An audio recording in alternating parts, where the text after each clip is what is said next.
Ba da da da Yeah, ready to da da da da da da. No. Ah. Ba ba ba. Good. Good. Alright, hello people, it's us, Two Bros Game Night. I'm your host, Sugar Bro. I'm your the host, Older Bro. And we're back shiny hunting for Gossifleur, where older bros don't go to the bathroom while I'm doing that. I probably am. Also, it is still Gossifleur. No first L. Whatever. It's not glossy, it's gossy. Alright, the counter has started. Let's go for Gossifleur.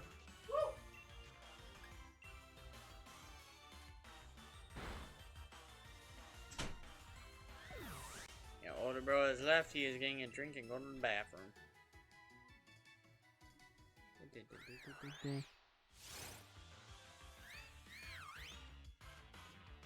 But yeah, even though this is sort of part 2 of Gossifleur, this is part 1.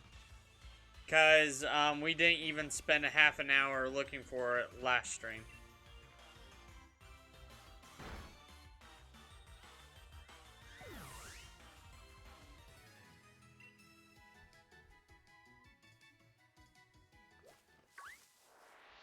Alright.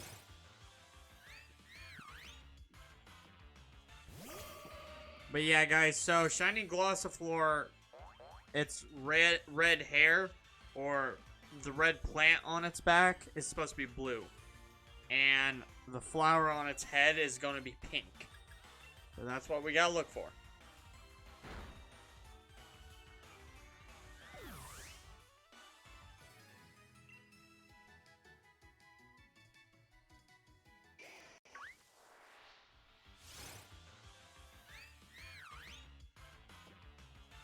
Yeah, I might go for, after Gossifleur, I might go for a water type Pokemon. Because, when we did Let's Go Pikachu and Eevee, we just avoided water type Pokemon. So, I might do Barracuda, or, yeah, Barracuda, after this. Well, after Gossifleur.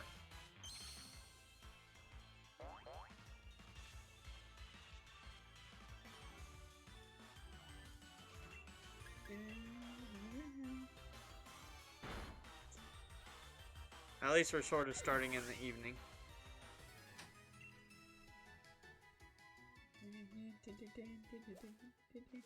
Wow, we're getting a lot of Gossifleur.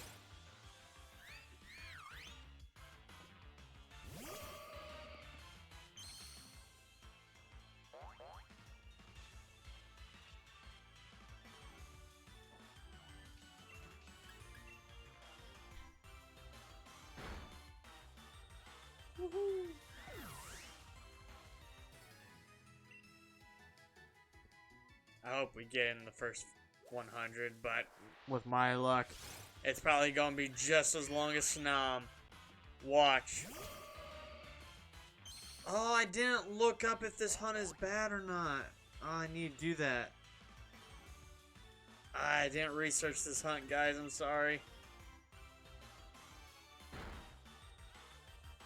I know it took A Drive a little while to find it, but I don't think it took him that long, but like a little longer than normal, maybe.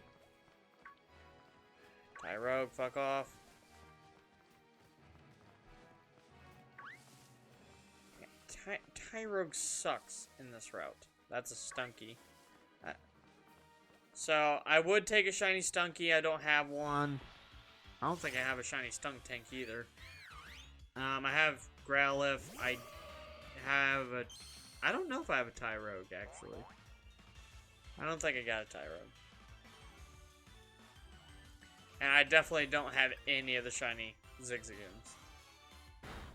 Like, evolutions. I don't have any of them.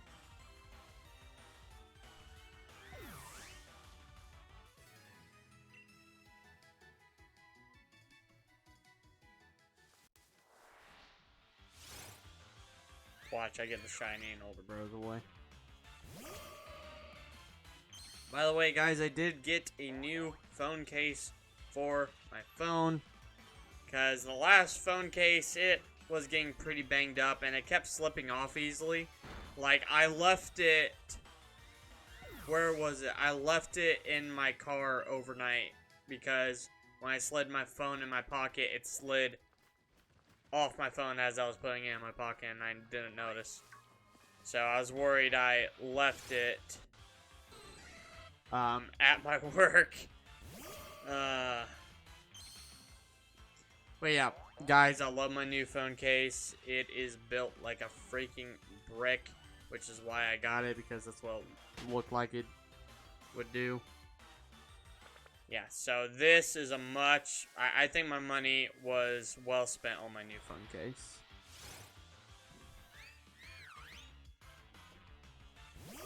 And it's sort of a transforming phone case, too. It's weird. Because it kind of gains a pop socket almost on the back when it transforms. Like, what's even weirder is on the instructions, it looked like you could rotate it. You can't.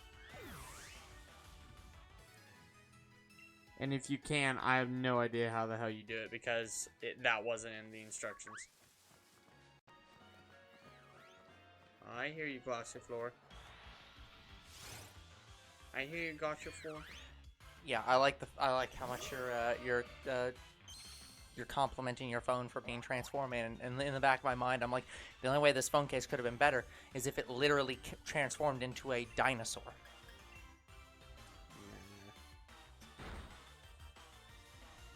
I know your type.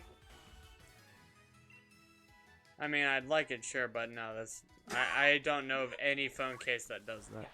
Well, sure, I mean, I would like it, but...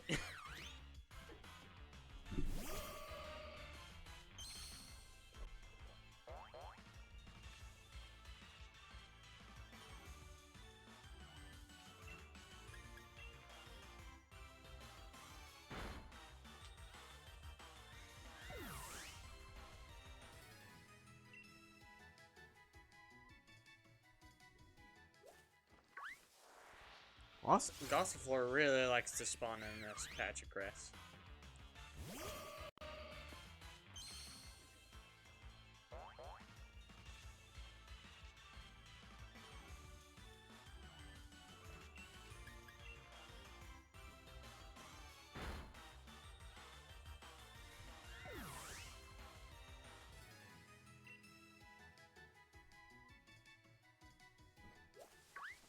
Okay, I am now... Well, honestly, I'm not fully back, but I'm more back. Now, sorry, guys, I have to actually, be an adult, which means I have to do laundry.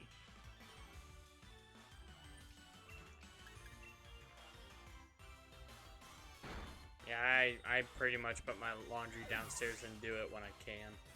Well, that's what I'm doing. When I can was... Before the stream started, I went and checked it was dry and brought it in. And in this case, before the stream started was during the stream. Yeah, I get that fun tomorrow. I'm going to spend most of the day just recording. Yeah. Yeah. And then I have to spend all week editing. Yay. And then I'll be done recording and editing for a while. I really wish that if all your Pokemon were level 100, it would just completely Ignore not EXP. show the EXP screen at all. Yeah, please.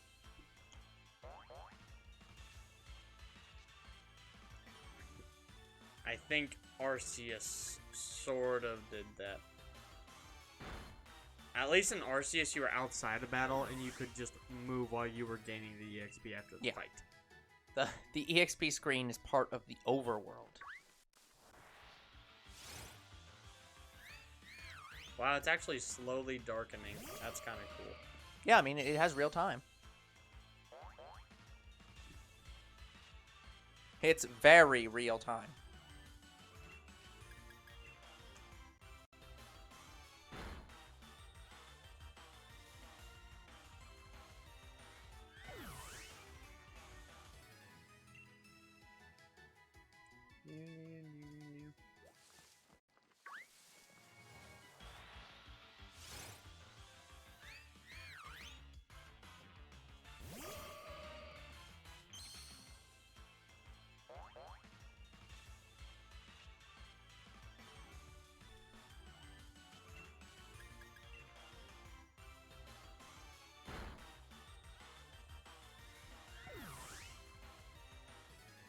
Yeah, guys, you should probably know I finally made it for my first 2 weeks of my new job. Looks like I'm gonna be sticking around. Yay! At least they didn't come up and tell me you're fired, so. So far, younger bro is doing okay.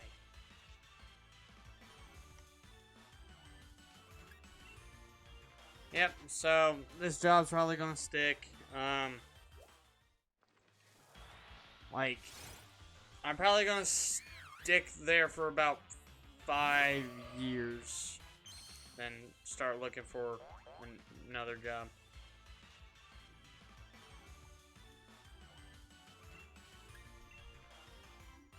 But the only way that changes anytime soon is if we hit millions of subs on our YouTube, which probably won't happen. But that's the only way it changes anytime. Yeah, that's pretty fair. I wouldn't expect that. I'd also have to get fired from my job, but I really hope that doesn't I happen. mean, that's also fair. Like, to me, I'm like, okay, if I get fired, it's gonna be because I made a mistake. As a reminder, guys, any money that you send our way helps to fund us being stupid for you guys more often. Or, more likely, it's going to be not that we do it more often, but that we do it better. We do it full time. Well, I was going to say, we already do it so much that, like, I don't know how much more we can do it. But, Well, like, if we the did more it- you give us, the more likely we hire an editor and then can do more recording. Yeah, we're just saying we would probably end up quitting our jobs and doing this completely full time. Like, we do complete focus on gaming and only gaming. Yeah, apparently Mr. Beast right now Yeah. is trying to. I don't know the process by which you get valued, but apparently he's seeking an evaluation of $1.5 billion, which is like how much he says he's worth. Okay. I think he could have a lot more than that, but Well, not sort of. It's valuations are weird, and I don't exactly know how they work. I just know that he is seeking that valuation, and if so, that would be like the most that any. That would be the biggest amount that any influencer is worth and makes. But that's only an influencer and doesn't have like corporate connections.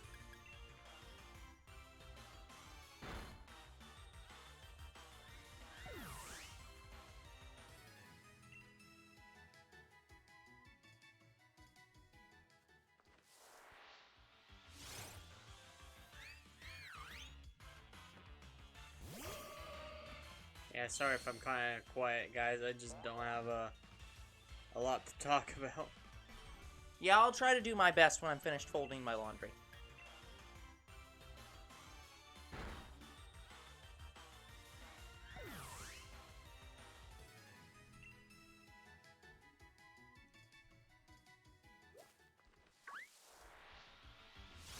I guess I maybe can tell you that I had to reorganize my stream list today, and and Halo is no longer the last game.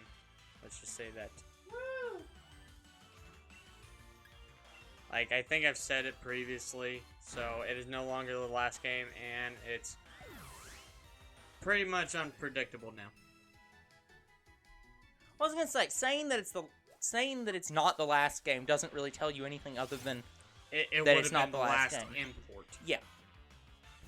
But now you guys don't know what the last import's going to be.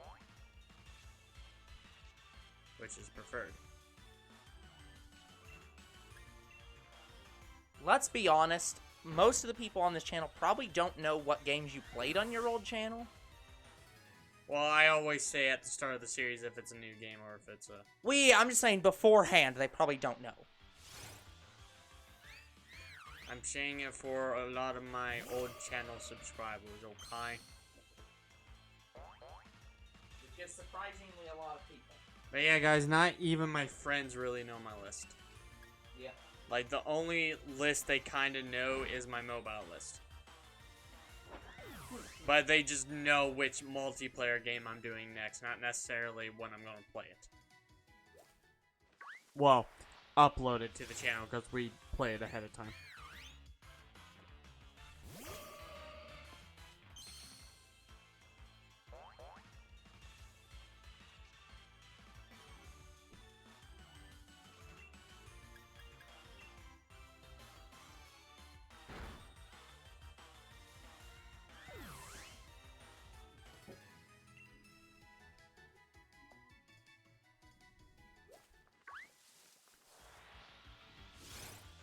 But yeah, I also talked to older bro about all of the old Fire Emblem games. And I basically told him he can play whatever games he wants before Three Houses. Oh, no moves left. Yeah, the thing is, I don't know if newer Fire Emblem games are gonna be similar to Three Houses or not. I mean, this next one definitely does. Well, but what I'm saying is, the problem is half of this game is like every other Fire Emblem game, and then half of this game is nothing like any other Fire Emblem game. So, the open world stuff and the exploring, that's not really part of any Fire Emblem game. Yeah, I know. So, Three Houses was kind of a test. was the first. So, if the new one's that, then yeah, basically it's gonna be like Three Houses.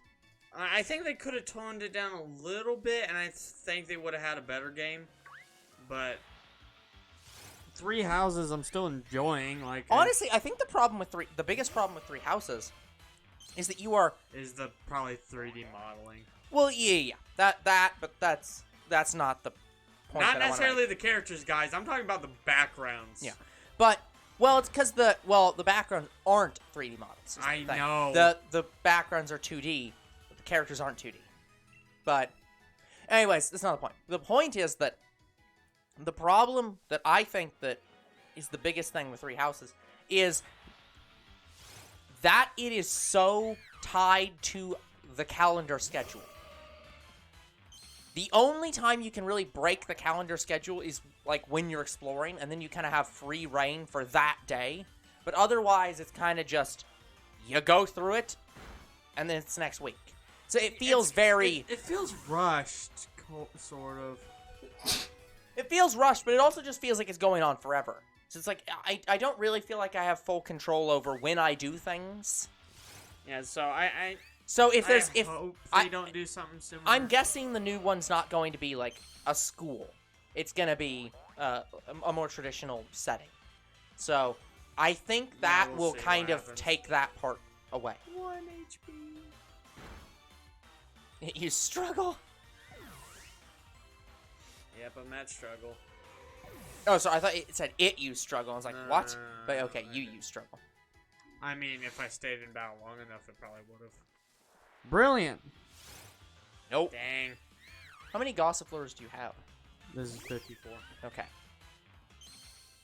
So these hunts, I feel like, go quicker because we're not hatching a fucking egg. Yeah. But we have less odds. Mm-hmm. So I just have a feeling Gossifleur is going to take as long as Snom. Yeah. I don't know why. I haven't researched this Pokemon, by the way, so I don't know if it's a good hunt, bad hunt. Yep. Now, this is a 2-stage evolution, right? 2. Yeah.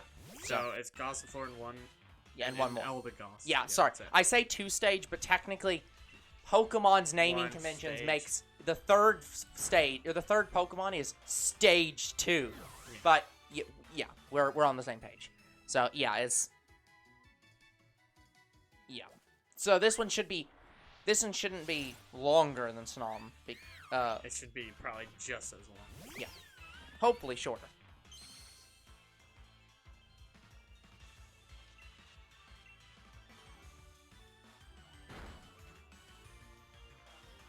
Yeah, I say this, but Score Bunny got quicker by the last 2 hunts.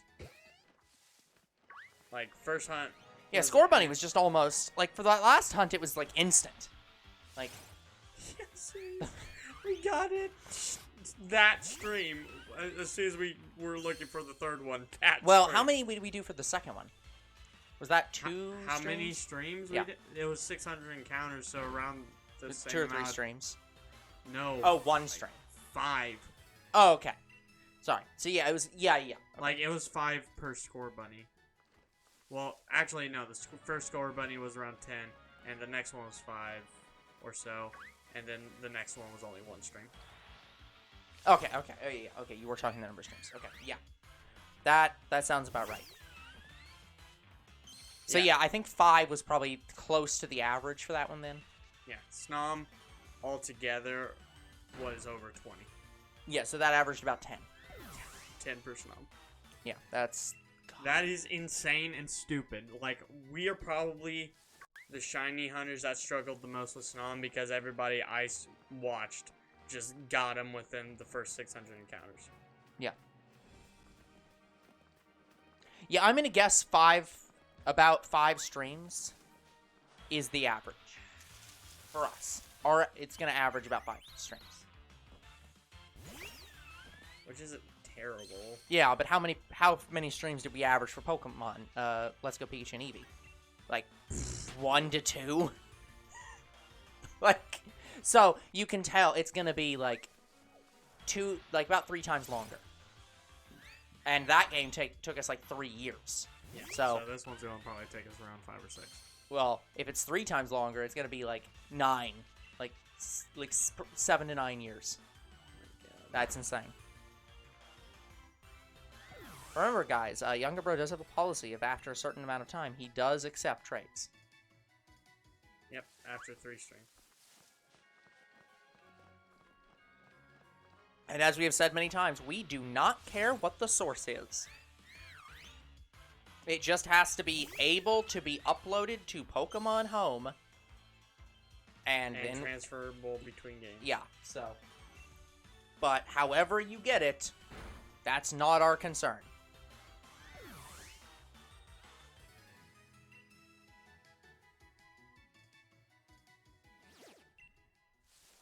Yeah, guys.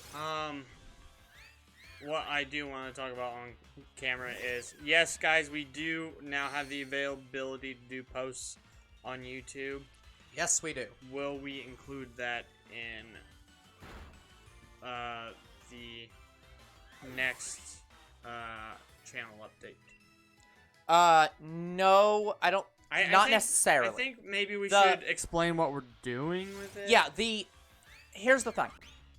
Because we're doing videos about like yearly updates, I don't think we need to do both a video and a post. We could do a post that like summarizes, I guess, but like again, that means people won't watch the video. So unless you want to do only a post, and I don't know how feasible that is.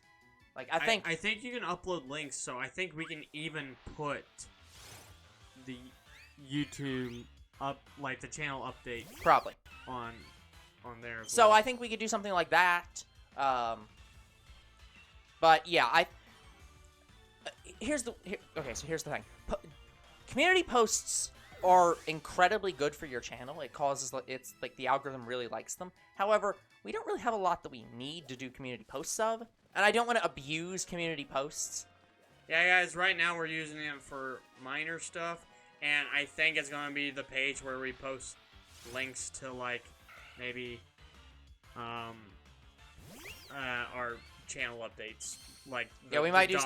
stuff. Yeah, it's like we might do stuff with channel updates. We'll see. And there might be a few other things that we link to, but it's gonna be very rare that we do channel posts.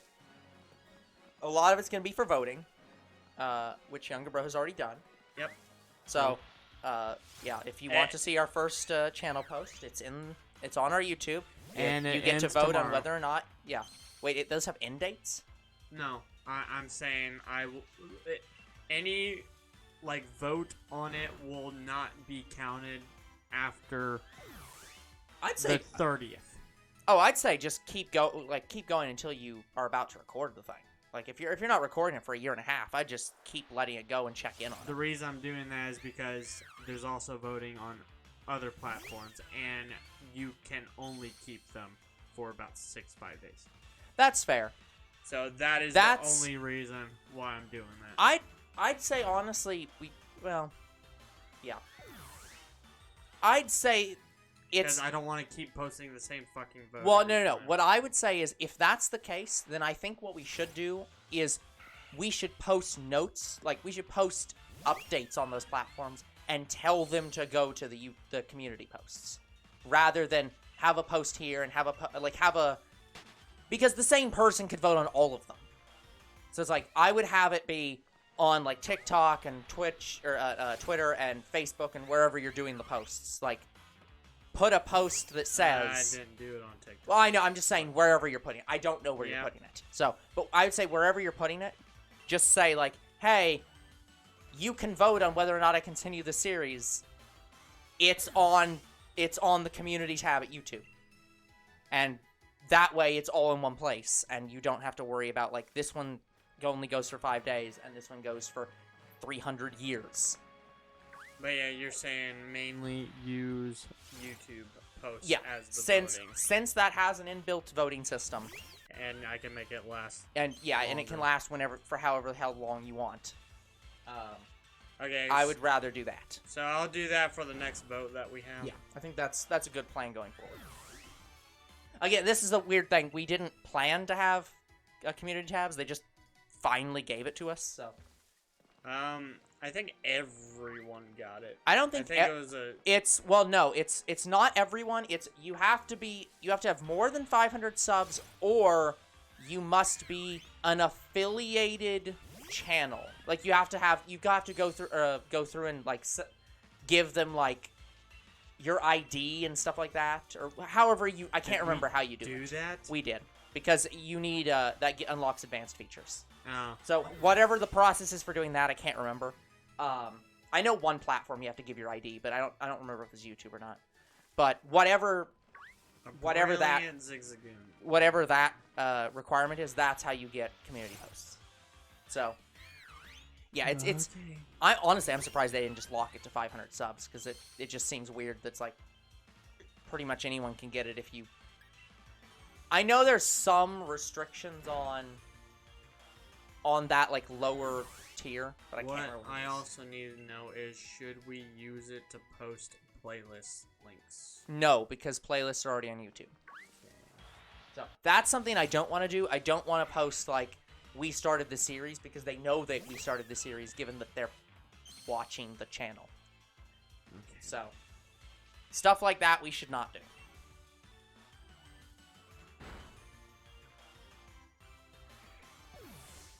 What about for extra series, like Pokemon cards? Like, hey, we got this Pokemon card episode out. Here's the link to it. Again, I don't think we should link to something on YouTube with something on YouTube, because it's already on YouTube. So it's like, I feel like that would get annoying very fast, because that appears in people's subscription feed. I suppose. So it's like, it's basically the video appears in their subscription feed, and then a post saying this video exists appears in their subscription feed, which is just very annoying. I kind of get annoyed when other channels do that, because it's like, yeah, I saw the video. I didn't watch it. Or I already watched it.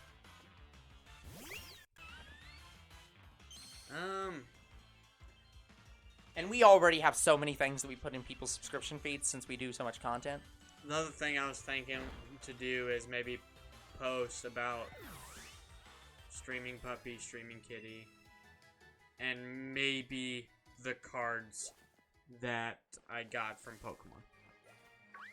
Yeah, I think stuff like that... okay, to be clear, when I'm saying that, I think stuff like Pokemon cards that aren't necessarily in a video, or... like, maybe like, if you say, hey, I got this specific card from this video, check out how good this set is in this video or something. Yeah. That might be fine, but yeah, I don't really want to do stuff with our video links. No, I was gonna say, I don't really want to do stuff with our pets that often, just because, like, they're not really a part of the channel in the sense that, like, they don't... It's not like Nostalgia Critic, where his cats literally show up in his videos, and so posting about them doesn't feel like, I mean, just unrelated content. they sort of Like, have been featured. Like, sort of, but, like, it's not... We're not doing bits with the cats in them. It's that they showed up in the background or something. So, it's like, I don't know. you want to see pictures and videos of streaming puppy, streaming kitty? Here's a link to our TikTok. Yeah. Well, good luck with that one. YouTube doesn't like TikTok that much because it's a rival competitor. So it doesn't like to do links to TikTok. You can, but it's like it doesn't like to. Speaking of TikTok, we're still gaining views on our Dragon Ball Fusions post, even though it's not a lot, but we're still gaining. Like, last time I checked, it gained like another 15 views. Cool. Which is good, guys. We love seeing that. And also, TikTok is a very big platform for things like that. The other reason I'm really happy about it is because, like, the last 6 or 7 posts we've done didn't even get 100. So that's why I'm, like, so happy about this post. And people are wanting to see stuff about it. Because, guys, as I've said it before, I believe, and I'll say it again, I want Dragon Ball Fusions 2. And if I can't get it 2, I would love an import to the Switch. Yeah. I'll say that so far I am not very impressed with this game. But you can't say it's terrible either. Like, I can't say it's terrible, but I am not impressed with it. I think that so far, my impression of this game is it's a low-rent Xenoverse ripoff. If that makes sense. It's like, it feels like somebody said, here's Xenoverse, now let's do that, but kind of worse. It is a cross between pretty much Xenoverse and Dragon Ball Heroes. Because Dragon Ball Heroes, a lot of their stuff is fan service related, like Trunks finally getting Super Saiyan God form. Yeah. Well, here's the thing. I'm not against that kind of stuff. Like but this Budokai Tenkaichi and Xenoverse and stuff have done those all the time. But what you have seen is still not the full game. We are still in the tutorial. Yeah. My big thing is I'm not thrilled with all the random characters that, like, are just not Dragon Ball characters, or, like, clearly, like, derivative Dragon Ball characters, basically. It feels like you're doing, like...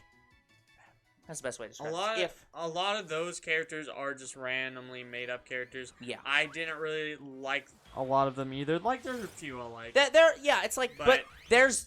It just feels like Xenoverse. Yeah. And I get that, and I think that's maybe what they were going for. I know, but it's like... But I like it. Yeah, it's not... I've played Xenoverse, it's like, this is like Xenoverse, I like it. Yeah, but there's a concept where it's like... I don't know how to best describe this. So there's two things in games criticism that are... But at least they involve these characters like Xenoverse barely does. Like, the random NPCs that we see in the world. Yeah, But this game involves pretty much all of them. Yeah, but I guess that's kind of my problem with it, is I don't want them to be involved. Like, the random NPCs in Xenoverse are random NPCs because they're put there to have some random dialogue, or be shopkeepers, or just fill out the world.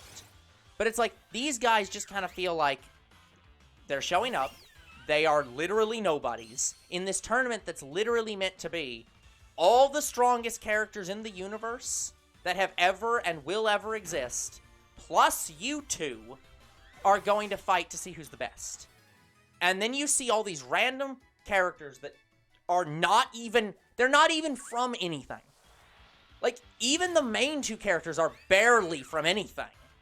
Like, at least they have fusions. Yeah, so it's like, but they're the main characters. They're made up for this game. That's fine.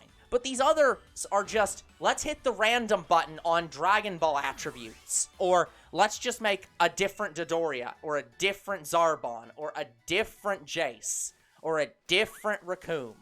And it's like, it's just hit random, make new one, and it feels cheap.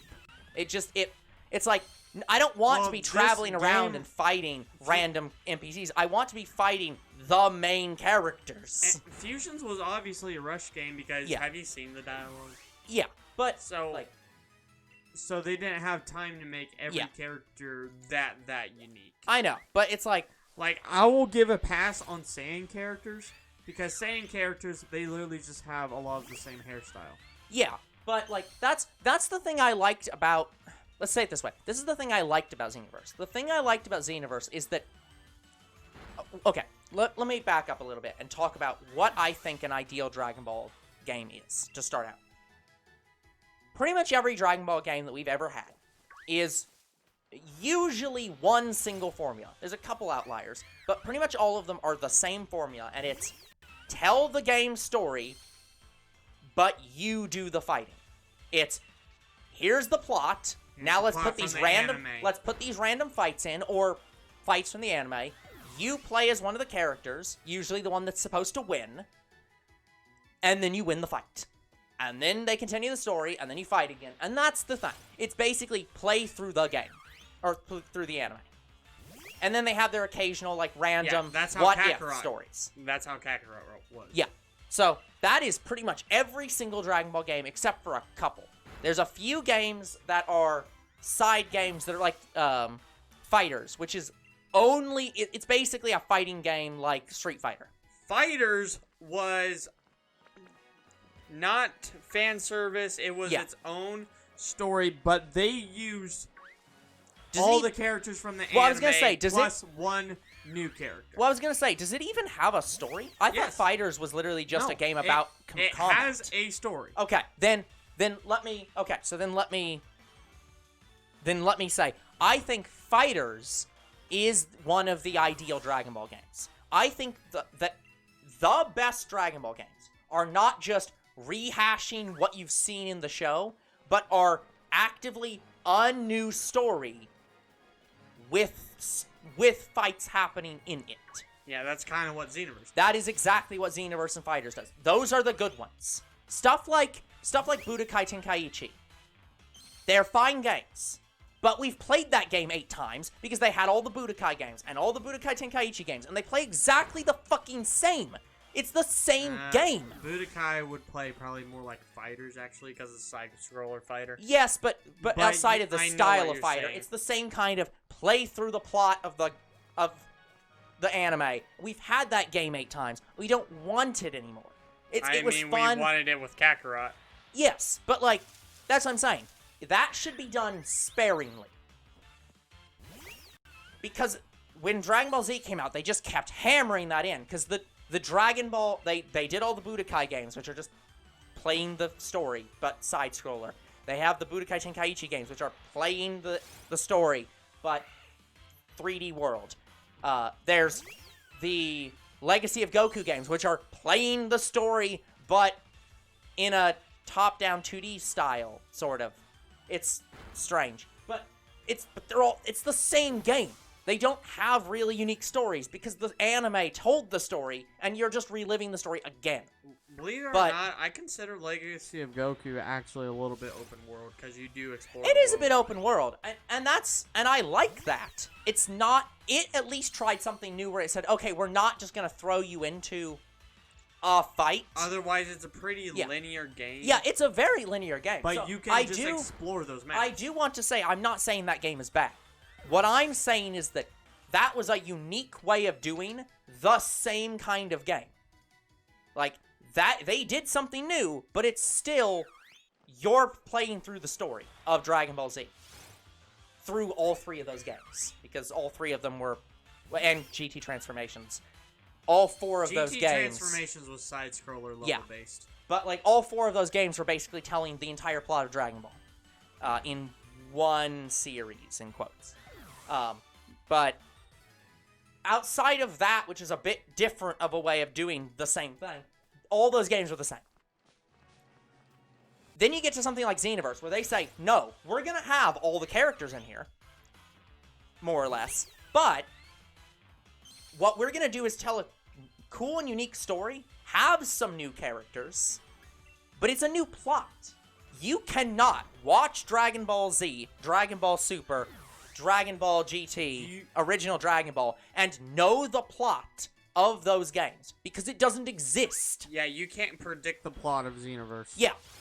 So it's like, that's what I like about Xenoverse, is that it is a game telling a unique and new Dragon Ball story that happens at some point in the universe, but it's not what we've already seen a million times. I don't want to fight Broly again in the movie saga. I don't want to fight Boo in the Boo saga again. We've done that 8 times. I mean, we're about to do it in Kakarot. Yes, but again, it's like once in a while, it's fine.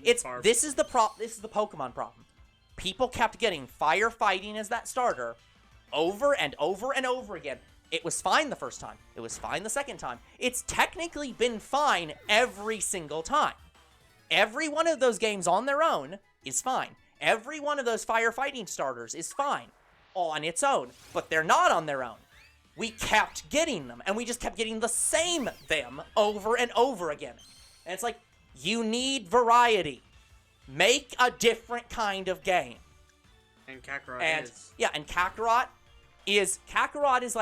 is different, but it is similar to the old games. I want to describe... But they've mixed in enough new kinds of games that it's not boring anymore. I want to describe Kakarot, Legacy of Goku, actually open world. Yeah, but that's what I'm saying. So it's like... it is 3D Legacy of Goku. So... Yeah, so I'll probably greatly enjoy it, because I enjoyed Legacy of Goku 2 and 3. 1 was, is gonna be difficult. Well, only because I've said it is... Older bro did not struggle in Legacy of Goku 1. I did. And I still do. No, I wouldn't say I didn't struggle with it.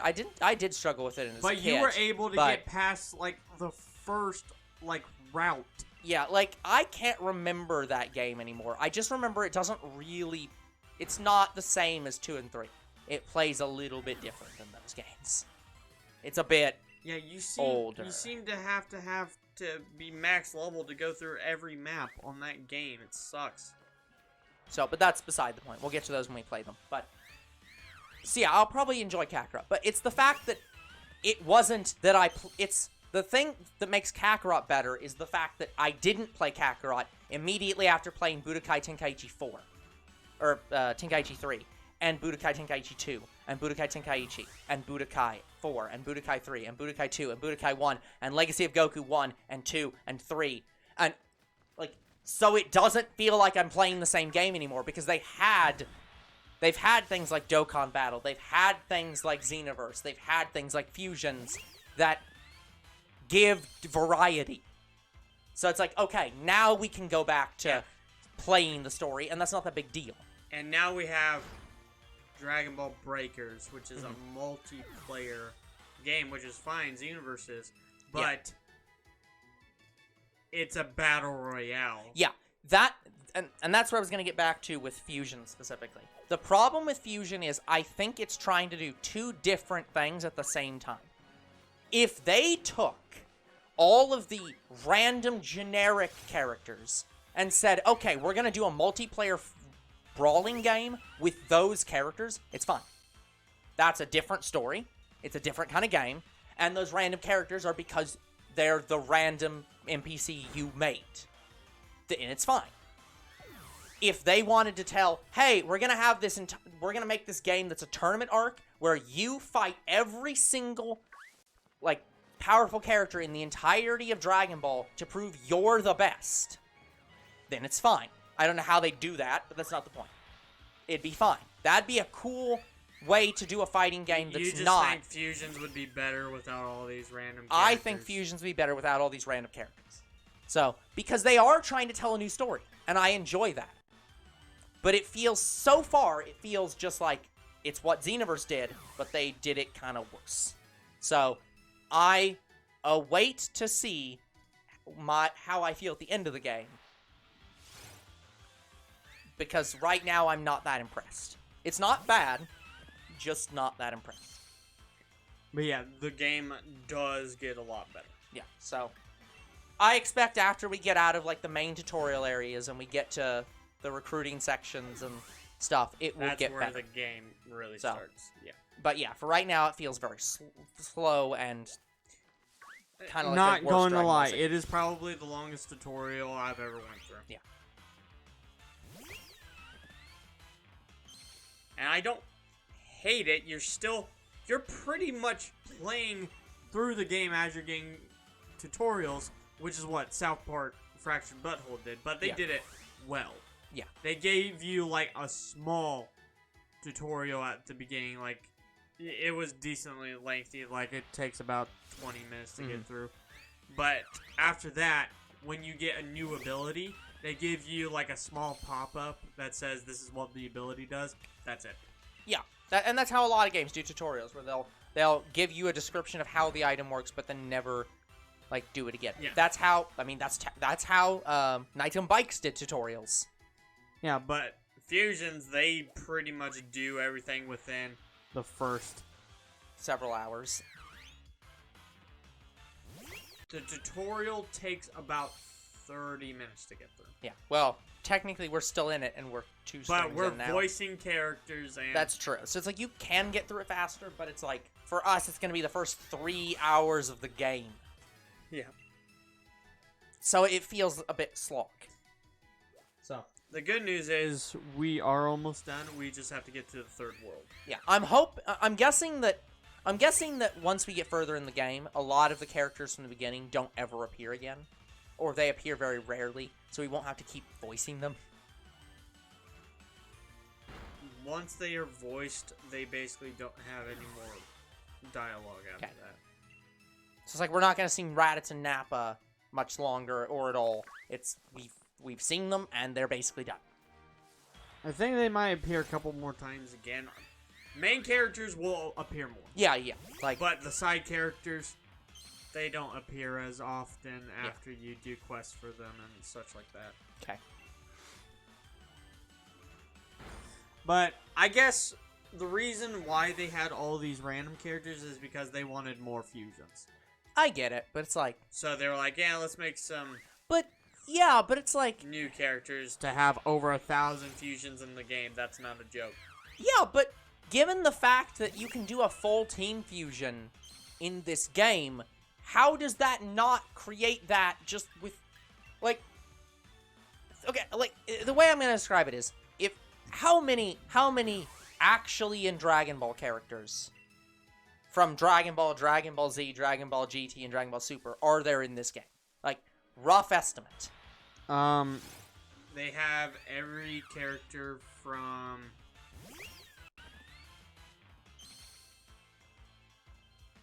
Okay, they have some characters from Dragon Ball, they have all the Z characters, and they have everything in Super up to the Trunks arc. Yeah, so, like, but, like, rough number, 100, 50, Only about 300, what? Only about 400, 500. Yeah, so they have 400 to 500 characters. So that means that if you did a fusion... this is not team fusions. This is just looking at you take a character, you fuse them with another character. That's 400 times 399 different fusions. If you did actually every fusion possible. They don't need random characters. They didn't. They already could have the potential of having... Yeah, they could have had over 1,000 with just the... 159,000 fusions just by having the damn characters they have. That's what I'm saying. Like, they even crossed over with Xenoverse and have Toa and Mira in it. yeah, that's what I'm saying. So it's like if you did just those alone, like fusion with Toa with every character in the game, that's several hundred fusions. Funny enough, that's not how the game actually works. I know. That's what I'm saying. So yeah, but why would you need all the random garbage characters when you could instead just do that? I guess they thought that people wouldn't be as invested in it if it was just characters from the anime, but I don't know We wouldn't be why. more invested in seeing a Nappa and, like just seeing like Nappa and Raditz fuse, or No, that Nappa and happens. Vegeta fuse, But Nappa and Vegeta. or like no, that's not that's like saying that's just no, that's actually bullshit. Because like the Budokai games and Budokai Tenkaichi didn't one of those games do the like Super Saiyan Nappa and Super Saiyan Raditz and stuff like that? Okay, Budokai didn't do it. Yeah. Budokai Tenkaichi didn't do it. Mm-hmm. None of those games did it. Mm-hmm. The game that finally did it was Dragon Ball Heroes. Yeah. So, Well, and Dokkan Battle didn't do it either, right? They have everybody, but if they did do it, they borrowed and did a crossover with Super Dragon Ball. Yeah, that's what I'm saying. It's like, bullshit. People aren't going to give a crap about that. But they will care about Super Saiyan Nappa and Super Saiyan Raditz and stuff like that. It's like, I don't see the logic in that statement. Like, people are here. When you hear the Ultimate Tournament, you're not thinking, oh, I really hope that Namekian number 37 versus Saiyan 89 fight is cool. No, you're like, oh, it'd be really cool to watch King Piccolo and Super Piccolo fight. That'd be a cool fight. Honestly, what they kind of did, so, like, there was a long time ago, there was a radio podcast that finally got animated. Yep. It was a radio podcast of a what-if, like, alternate dimensions Dragon Ball tournament. Yeah. So, this podcast had things like Nail versus Raccoon, and Nail just barely winning. Yeah. And you could kill in this tournament. Mm-hmm. So, in this tournament, they actually had an alternate timeline where Goku fulfilled his mission. Yeah. And in this alternate timeline, Vegeta was Goku. Vegeta was always one step ahead of Goku. Mm-hmm. Vegeta ends up killing Frieza.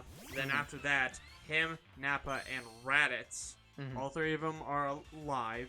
Yeah. They all can turn Super Saiyan. Yeah. All of them. But we never get to see it for Raditz and Nappa. Yeah.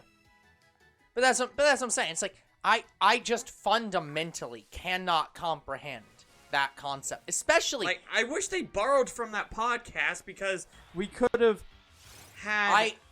Okay, they're making Xenoverse 3 now, so I can't make the joke of like, hey, maybe this is what Xenoverse 3 should do, but like if they ever make it, but they are making it. So actually, that wouldn't surprise me if that is what Xenoverse 3 is going to do. Because Xenoverse, if the whole point of Xenoverse 3 is going to be about Few, and it should be, that's where the fucking story is led up to at this point. If they're going to do if they're basically going to, what is it? Is it Super Dragon Ball Heroes or whatever? That's the What? I guess they were overlapped. Is it Super Dragon Ball Heroes that's like the thing that Few comes from? What's the name of the thing that he's from? Wait. Actually, yes. Yeah, that's what I'm saying. So if they're basically gonna, if it seems like Xenoverse is pushing in that direction where it's basically sort of Super Dragon Ball Heroes, but maybe where Few isn't. Well, believe it or not, Xenoverse and Dragon Ball Heroes, same timeline. Yeah, so that's what I'm saying. It's like it feels like that's the direction we're going with Xenoverse. It's basically the games for Super Dragon Ball Heroes. Whether or not that's exactly how they handle it doesn't matter. But Few is clearly one of the main characters that they're playing around with. That sounds exactly like what Few would do. Is like, here, let's create this universe where Nappa goes Super Saiyan 2. Like, not even gonna lie, Xenoverse could literally have more than just a trilogy. Yeah, exactly. It depends on where they go with this story. But it's like, yeah, I believe Few would absolutely be all about making a universe where the Android saga is like Vegeta, Nappa, Raditz, Goku, and like a couple other people have to save the Earth from the androids. And you have Nappa like being the one that the 18 kicks the shit out of instead of Vegeta. Or something. That would be great. Like, yeah, it's like they could do that, and it would make sense. So it's like, if any game's gonna do it, it'd probably be them. So, all that to say, guys, yes, I do think that these games need to have unique and cool stories. Fusions is doing that, so I'll see how I like it at the end. The story itself is really fucking good. Yeah. Side stuff, like, there's a few side stuff with main characters, so it's decent.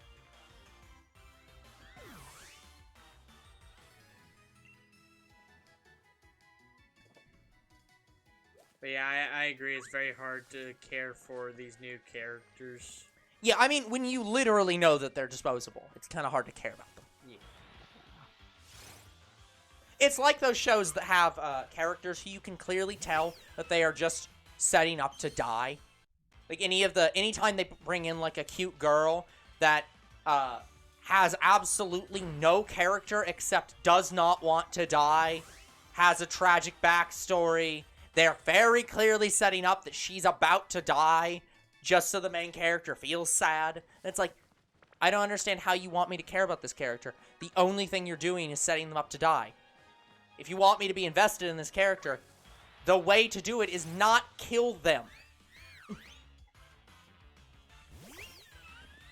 So it's like, that's what these characters feel like to me. They are disposable pawns in a game of chess. And it's like, I don't give a shit about these pawns. They're pawns. Like, does anyone, actually, seriously, does anyone give a shit about the Frieza Force? Like, I mean the actual generic troops in the Frieza Force. I think so. Like, how many people actually are like, I liked Soldier number 89. Not the one that fought Trunks, but just the other, like, any generic ones. The ones that don't have lines and are just in the background. Who cares about them? No one! They are disposable minions. 125, okay. Like, yeah, pretty much my counter is lined up with the counter on the game. and hell, I barely even care about the one that fought Trunks. I cared more about him in the abridged, but that's only because I cared more about Trunks in the abridged. I guess I wouldn't say I cared more about Trunks. They made the characters better in the abridged. Yeah, but it's like, it took a whole 3 months to get that one down. Real part was that guy's armor. The real hard part was that guy's armor. Yeah, you missed a spot. Lord Frieza, the fuck?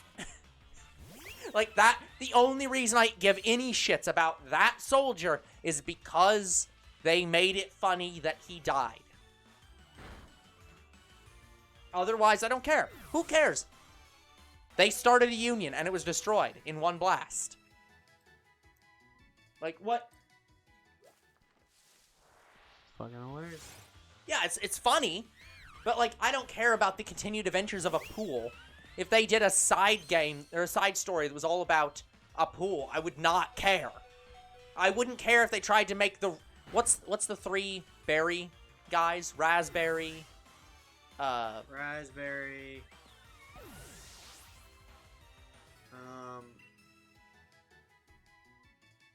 Can't remember. See? They matter so little, you can't even think of their names. Because I actually don't really know the other ones. Yeah. But that's what I'm saying. If they did a side series that was about them, would you care? I think it's Raspberry, and Blueberry. Might be Blueberry and Raspberry. I don't remember what the other one is. But, like, nobody would care if they did a story that was about those 3 guys. Because it's like, who the fuck are they? Like...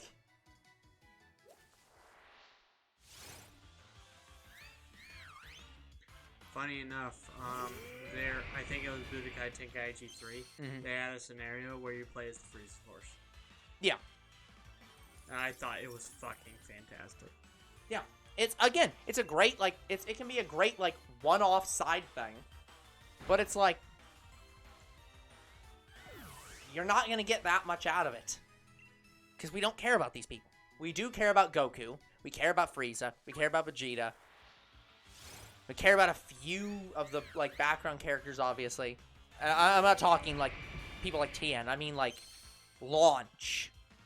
Like, somebody who's a background character in the, like, they're shown a few times and don't exist after that. Is the hidden ability. And obviously I know that Launch was in Dragon Ball and isn't really a background character. That's not the point.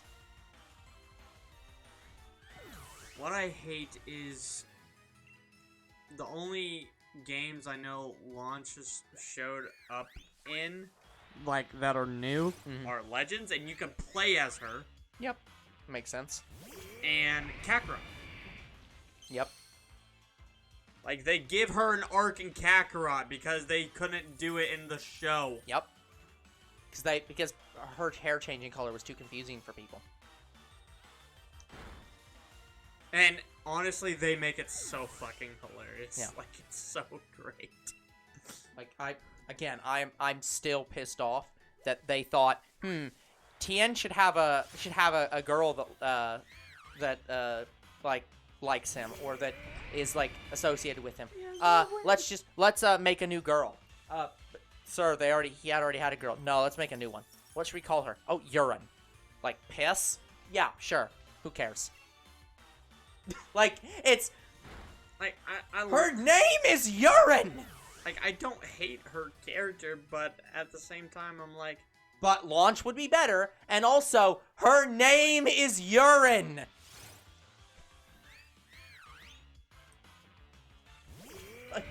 But yeah, it does... Like, her character does make you wonder about, like, the mystical parts of Dragon Ball. Like, in terms of, like, spell casting and such like that. Yeah, that's... So that's probably one of the things I liked about her character. That actually would be one of the interesting things to look into. Because they call, like... Babidi is known as the Great Wizard. But you don't see magic in Dragon Ball. That's not really a thing that's talked about. It's mentioned that it exists. And beyond that, it's like, yup. So it's like, yeah, we don't see, like, other dimensions characters are like, oh no, Ki's not a thing. We use spells. They didn't even have that in Tournament of Power. Yeah, like, and that's literally fighting other dimensions and other universes. Like, how the... Like... So, I think Urine gets a thumbs up from that. Yeah, but, like, no. I don't... I can't agree with that. Like, if But I'm telling you, like even though I hated the direction that Urine and Tien might be a thing, I hated that, I didn't hate the character. It's fine. I'm not... I get that, but it's just like... They did not need... Like, they could have just used Launch. I know. Like, Tien already does, like, or already is associated with the mystical stuff. So it's like, just use him to do that. Remember when Baba existed?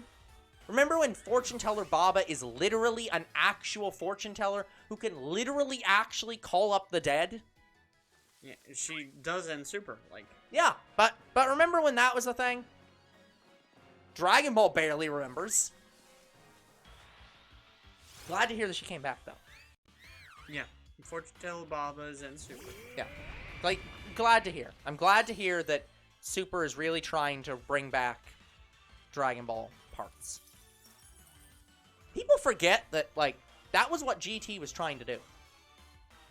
Like, GT was created because they wanted to try to bridge the gap between old school Dragon Ball, which was all about the adventuring and the quests, and not really about the fighting, and Z, which is only about the fighting. Yeah, and they did better in Z, so... No, in Super. Well, okay, what are you saying they did better in? What do you mean? I'm saying Z is still, like, probably the best one out of all three.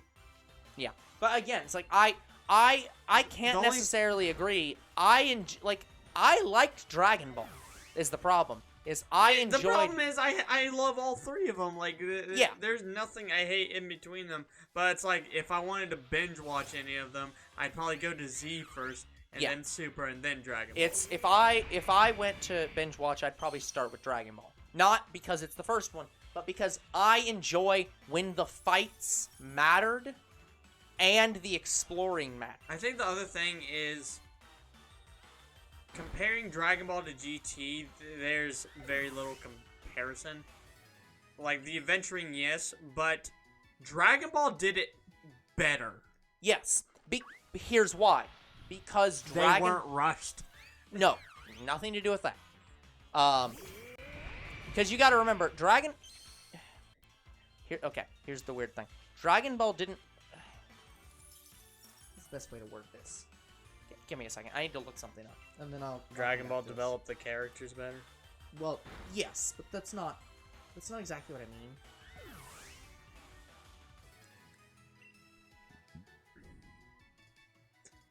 They had a better intro. Not exactly. Find the Dragon Balls, look out for them all. And then, That is the hilarious thing is that is actually the Japanese intro. I didn't know. That's probably why people consider it so good, because it's literally just the...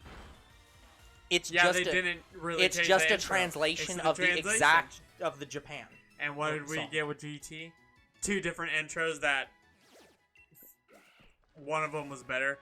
Like Rock the Dragon was Hold on. What? It's just I want to hedge what Younger Bro's about to say, because he might say something that pisses off a lot of people. Please continue. I don't know where you're going with this, so I'm hedging. I'm just hedging saying, like, I everyone's. prefer... But Rock the Dragon was... Yeah. Okay. I didn't hate it, but I loved the other one. Well, more Rock the than Dragon Rock the is Dragon. Dragon Ball Z. Because literally the part after Rock the Dragon is Dragon Ball Z.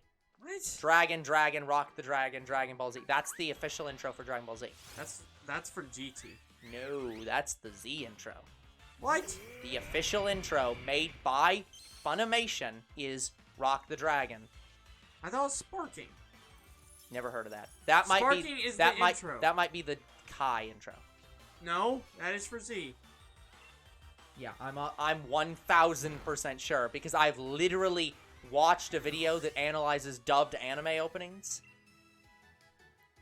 and that was in there. I'm telling you that was for GT. No, I'm telling you Rock the Dragon is for Dragon Ball Z, because that's literally the words right after Dragon, Rock the Dragon. The next 3 words are Dragon Ball Z. Yeah, and they did it for GT stupidly. No. I'm pretty sure. Because I know the GT intro. They have 2 different ones. Yeah, Neither of them are Rock the Dragon. falling under your spell. That song. Like, and the other song, which is V5. Dragon Ball Z. No, That was the GT. They had a different intro. That's yeah. The V5 feet are falling under your spell. That one is the Funimation redo of the opening. I like balls. Hello, the real real banana. That's pretty good. Okay, that's actually a hilarious coincidence. Because I was watching another YouTuber, and he was doing a bit in his comment section where in the video he was like, "Hey, I want to see how many people actually got to this point in the video. So comment about this thing, and also put somewhere in your comment the word banana."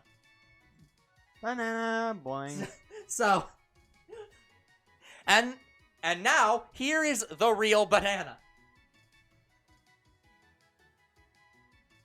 But yeah, I'm 9,000,000% sure. Sorry, Grand Tour was the other one. Yes, step into the Grand Tour. I was like, no, I know that I'm not insane on this.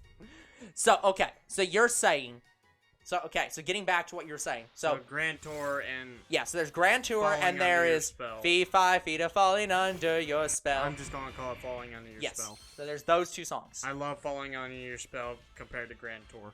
Yes, okay. Sorry, Grand Tour and Rock the Dragon sound vastly similar, so I just think they're the same song. Okay, but to be clear, you're saying you prefer the Fee Fi Fee, the Falling Under Your Spell, not Grand Tour. Okay, Yes. That's what everyone thinks. That is pretty much a universally agreed upon thing, where it's Grand Tour was made up by Funimation. I think it was by Funimation. I think they're the ones who did GT. Pretty sure they did. They made up that song, and everyone was just like, no. But no. Yeah, Rock the Dragon was the other one with Z. Was Z, yes. But the Fee Fi Fita Falling Under Your Spell, that is also a redub of the Japanese opening. Which is why it sounds good, because it's the Japanese opening. Like, why they didn't do that to begin with, we never know. good question. But regardless, yeah, So Dragon Ball Z was Rock the Dragon and Yes. Sparking. And I don't think I remember Sparking. I'm trying to think. I don't know why you wouldn't, because your collection over there has Sparking as the intro. I can't think of it. All I can think of is Rock the Dragon. I'm sure it was. I'm not doubting you that It was. I just don't remember it. It was a rock song with little to no lyrics. The only lyric it really had was Sparking da-da-da-da-da-da-da-da-da. It's the one that goes, wow, at the beginning. Yes, Yeah, okay. sort of. Yeah, I think I know what you're talking about. Oh, Sparking. Yeah, I don't remember the word sparking, but I do remember Well, that. that's the line he screams. I didn't know that was the line he screamed until some point around when I started playing Legends. I was like, why do they call their rare character Sparking? Because they're literally referencing the song from Z. Yeah. So yeah, to answer the question, so getting back to what we were originally talking about, I prefer Dragon Ball the original because the thing about Dragon Ball the original is that it's before the power creep started in Dragon Ball Z. Dragon Ball Z, once they hit Super Saiyan, every fight became about Super Saiyan. And that's it. There is basically no other skill. There's nothing else they really focus on. It's just power up, and then punch it till it dies. Or use some beam attack. And that's it. But before that point, it was all about... And I'd even go with Kaioken. Kaioken actually is probably the original starter because it was the first, like, big power-up. But you've got to remember that before Kaioken and Super Saiyan, it was all about, like, hand-to-hand combat and technique. Outsmarting your opponent. Yeah, and outsmarting your opponent. Even in Z, the Raditz fight was literally about, I'm going to charge up this powerful beam attack. I need you to fight him, and then get him into a position where I can kill him properly. Yeah, even Frieza had a lot of strategy. Yeah, until it became... Go Super Saiyan. And then it became there is no strategy, it's just punching. But that was a monumental moment. Yes, it was a monumental moment. But then everything after that, it just became that. And we lost that. Yes. We lost the strategy out of Dragon Ball. That's the only why, strategy against that was to get Gohan to a new level. Yeah, it's all about getting you to a new level. And Boo, they didn't know what the hell to do, really. Yeah, and it was all about getting to a new level again. At least there was a point where it's like, Kakarot, I'll distract him while you charge up your Spirit Bomb. So yeah, that was tactical. There's that one tactic. And I know Super, they have introduced more of that back in. There is some more tactics. They introduced more tactics probably starting in the... not Universal Tournament, the Universe 6 and 7 tournament. Yes. Yeah. Yeah, that's what I'm saying. Just, I know that that's been reintroduced a little bit, but it's like, that was the thing I enjoyed the most about Dragon Ball. It was funny and jokey with its fights, and the fights mattered. Like, I enjoyed the episode when Master Roshi and Krillin, not Master Roshi and Krillin, literally have to act out the fight because people couldn't follow the fight. That was very funny. The tournaments felt very... They showed how much they'd progressed in their skills, but the show wasn't really about the fights. The fights were just a side thing. They went off and did a fight and then returned to training. And the training was what the show was about. In the new shows, it's never about the training. They show almost none of it. It's all stuff they do on the side. Or it's just the random stuff with Vegeta where he's training at 1 billion times Earth's gravity. And it's like... But, that's not what Dragon Ball is about. It's about going out and exploring the world and meeting new people and learning new techniques and occasionally just going and farming a fucking field for 3 weeks. And that's more interesting to me. I don't really care to watch Goku just punch something harder. Again. God damn it. So that's kind of why I do enjoy Dragon Ball Z and Super and GT. I think that people who hate on GT are the phrase I want to use is I think they're trying too hard. Just they're it's like. But the best parts of GT was when they started to fight Baby and Forward, though. Yeah, but yeah, it's that's kind of the problem with Dragon Ball Z and GT, in my opinion. It's that the best parts of the series were Kid Goku, was the exploration, and the best reason I can give for that is it's because Goku had a very similar story concept to Avatar.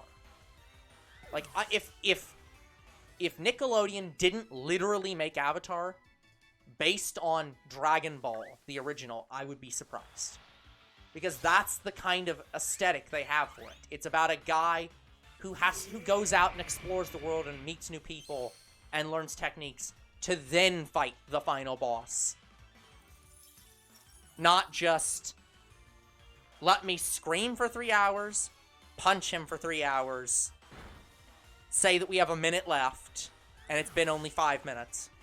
Because time doesn't make sense, power levels don't make sense, and all the mystique and skill of the fight is gone. Yeah. Super does have a lot more going for it. Yeah. So as we do explore a lot of the characters a lot. Yeah. Again, it does sound like I'm being very negative to Dragon Ball Z and GT, and I do enjoy those shows. So it's but I prefer original Dragon Ball. Yeah. I think the only 2 things I didn't... Okay, there was one thing I really hated in Super, and one thing I was about in Super. Yeah. So the thing I was about was the fake Vegeta that they did an arc for. Yeah. And I was but the thing I absolutely hated was when they pulled Boo out of the tournament. Yeah. There was an episode dedicated to him where Boo was training for the tournament. Mm-hmm. And then he gets replaced by Frieza. I was like, ugh. Yeah. Because they can't not have Frieza dead. Yep. Don't get me wrong, guys. I enjoyed Frieza in the Tournament Power. I'm just thinking they should have replaced a different character with Frieza. Might as well just replace him with Tien for all the amount they care about Tien. Yeah, I thought they were going to drop maybe another character, not Boo. Yeah. We saw Boo up against, they did a pre-tournament before the Tournament Power. Yeah. We saw him up against a new character. Yeah. And he basically just took every hit from the new character. I was gonna say, Boo's one of it's weird with Boo, because Boo can literally just absorb you. He can literally just force you to cease existing. Yeah, but he don't do that anymore. Yeah, but it's like, that's what I'm saying. It's like, the only reason he is beatable at all is because he is self-restrained and doesn't do that anymore. But, like, that's it. Like, yeah. Otherwise, it's just like, no, he basically has infinite ki. He can basically regenerate from anything. It's like facing a slime. Like, you can't really damage him physically. Even though yeah, and that's Boo sort of did. And that's what the new character was trying to do, which was damage him physically. Yeah, it's just like, dude, you're an idiot. Guess he could eat. Guess he can still do chocolate bean. He can turn them into chocolate if he wanted to, which would also just instant kill them. But yeah, I would have loved to see a new, really powerful, trained, good Boo in the Tournament of Power. Yeah. I'm just saying, I probably would have enjoyed that more.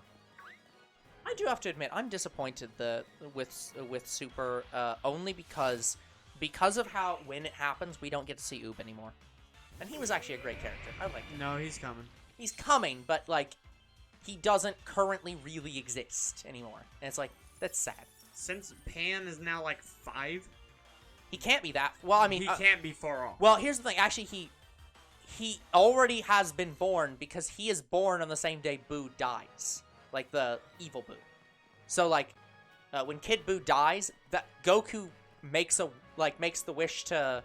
that is sort of when he is born, but not actually. But that's what I'm saying. But that's officially the lore that he said about Oob of, like, oh yeah, I made a wish to not King Kai, what's his name?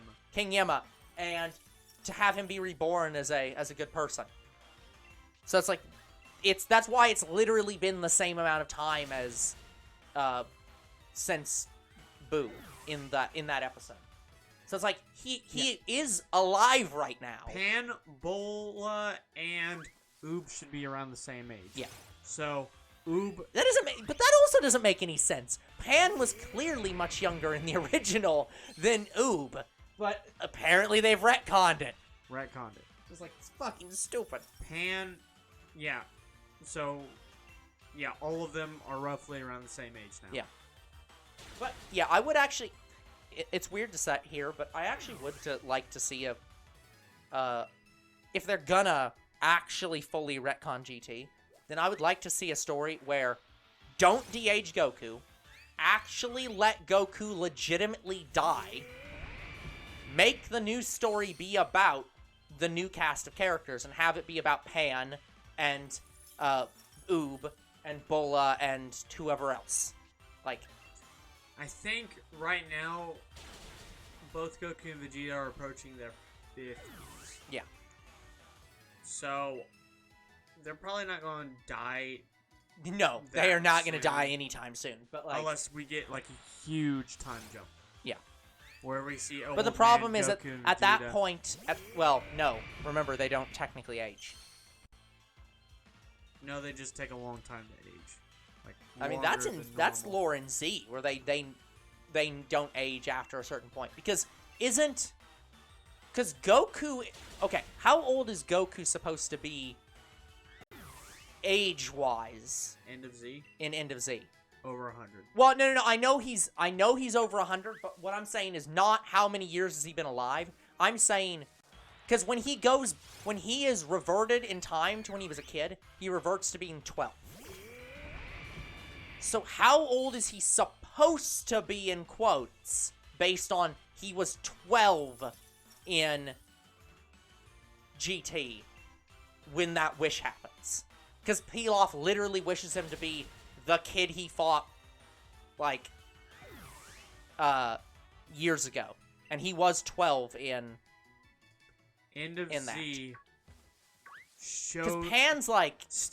Even, say what you want, End of Z still shows off, a thing for, Goku's great whatever. Yeah, but I'm saying, like, Pan, yeah, if he's, how old is Pan in GT? Is she like 14? By the end of No.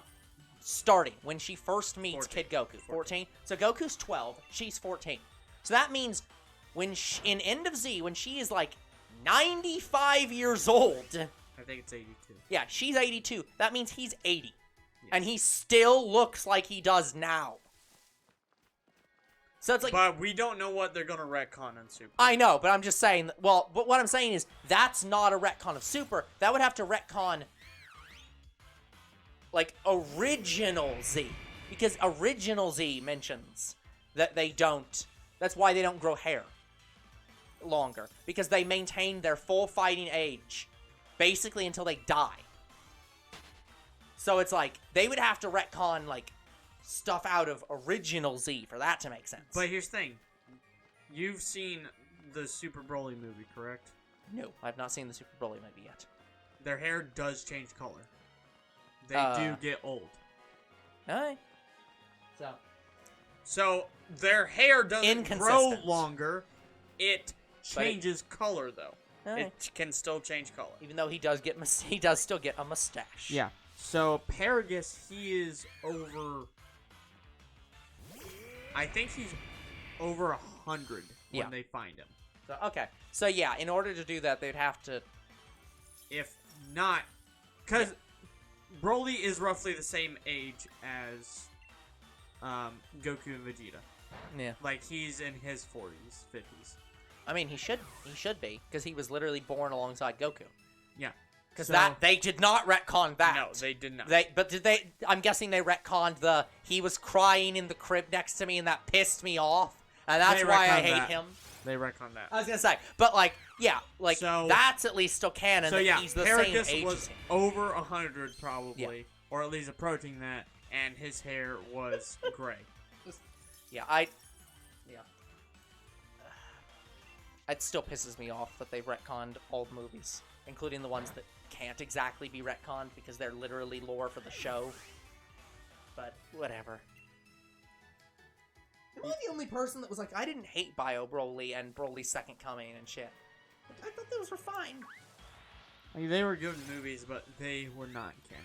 Yeah, but like, Dead Zone is canon. canon, but that's retcon too. And it's like, how can you the whole reason for Garlic Jr. to come back was that movie happening.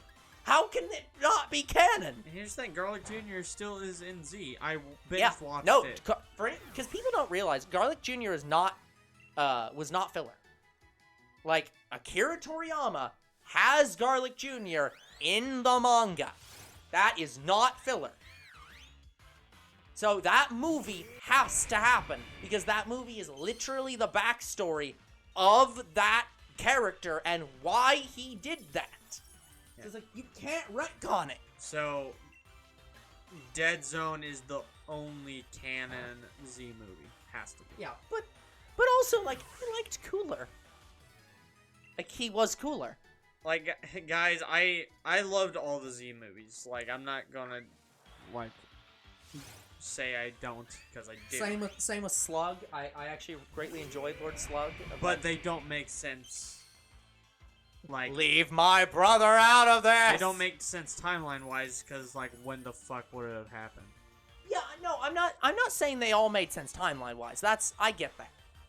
Like, I understand why they had to do some changes, but it's like, you could have made changes to make it make sense and not retcon the movie from happening. But that could be just what they're doing right now. Like you could have done something better than this. Like, I just... At least they can't retcon Broly. Broly is now unretconable. And honestly, I prefer the new Broly, but... See, I don't think I'm gonna prefer the new Broly, but... You have to watch the movie. I also... Yeah.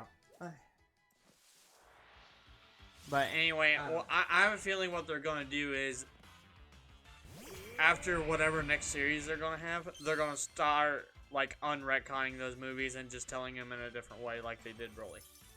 So I have a feeling they're gonna do Janemba. They're gonna do Well, but that's the problem is that, like, Cooler.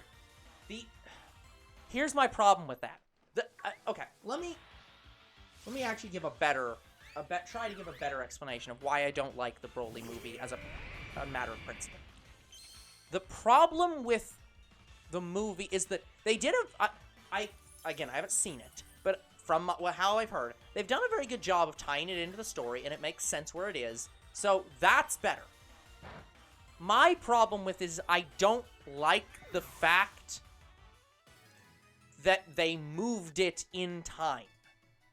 Like, the original Broly happened approximately in the Frieza saga. Like, right before it. Right before the Cell Saga. Yeah, or sorry, right before the Ant Saga. Yeah, the Android Saga. So it happened right around then. So it could have happened in the week that they had before they fought Cell. Yeah, but the point being that, like, that happened around then. And was impactful because it was all about, like, the legendary Super Saiyan, the original first Super Saiyan. It was before they hit Super Saiyan 2. So the whole build-up of that thing, of that movie, was there's this legendary Super Saiyan that's the ultimate form of Super Saiyan. And we now have to defeat the strongest, most ultimate form of Super Saiyan.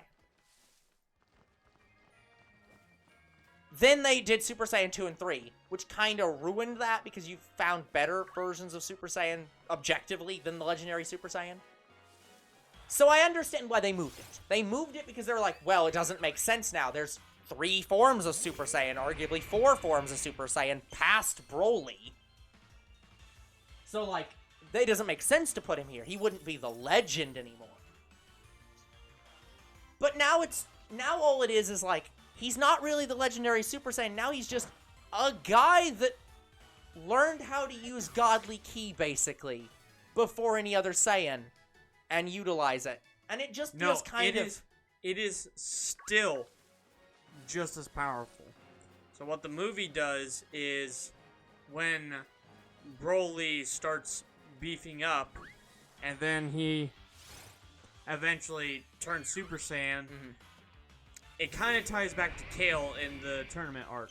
When he first saw Kale, Vegeta screams out to Goku, he's like, "Be careful, Kakarot, that might be the Super Saiyan's true form." And Kakarot, Goku, starts to freeze up, he looks at Kale, and then Kale starts decking him in the face. And he's Super Saiyan Blue. Yeah, but like... So, imagine just how powerful Broly is when he fights both Super Saiyan Blue Vegeta and Right, Goku. I get the power level point. It's not... And it's not Godly Ki. Yeah, but that's what I'm saying. But Super Saiyan Blue is Godly Ki. That's what the lore behind that is. Fundamentally, the point of Super Saiyan Red and Blue is that Red is just Godly Ki. Blue is Godly Ki and Super Saiyan at the same time, effectively. So, the problem is... The problem I want to give with it is that there's a difference between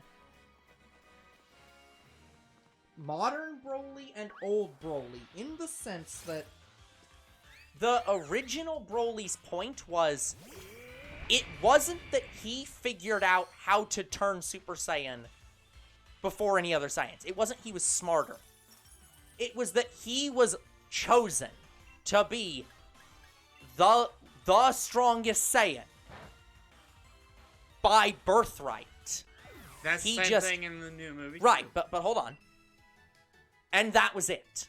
But the underpinning of Super Saiyan Red and Blue, the thing that form is supposed to be about is that you are so skilled and powerful that you can unlock this key that only the gods have access to. And that just doesn't apply to Broly.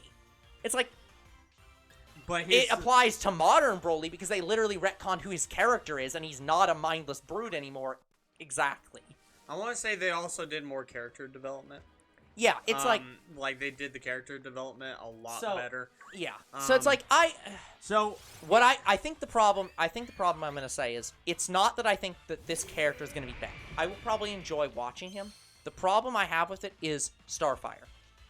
This isn't Broly, but this character's cool. This is a completely different character than the original Broly, and it's like, but I liked who that character was. And now here's a new one that you're saying, no, that one didn't happen. This is the real Broly. And it's like, no, fuck you. Just make it a different character. Like, I thought it was a different character when they first did the trailer because they didn't say who it was. Yeah, so it's like, I think I'll enjoy the character perfectly fine. But it's like, it's like, I'm just gonna view it as, yeah, it's a different legendary Saiyan, or it's, like, something like that. So, Broly right now is training on Beerus's planet. Yeah. So I'm wondering if it's possible he could unlock a new transformation, and I'm excited to see a new transformation out of Broly. Yeah. The other thing is, I think I've just kind of become a bit more disillusioned with new transformations.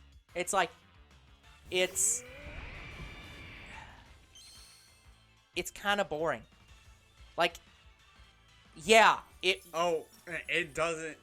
Trust me when I say it doesn't get boring, cause you should. I get it, but let me go a little bit more specific because I want to make it clear what I mean. What I'm saying was, we watched the new Dragon Ball movie, and I enjoyed that movie. And in it, 2 of the characters got a new form, and that was fine.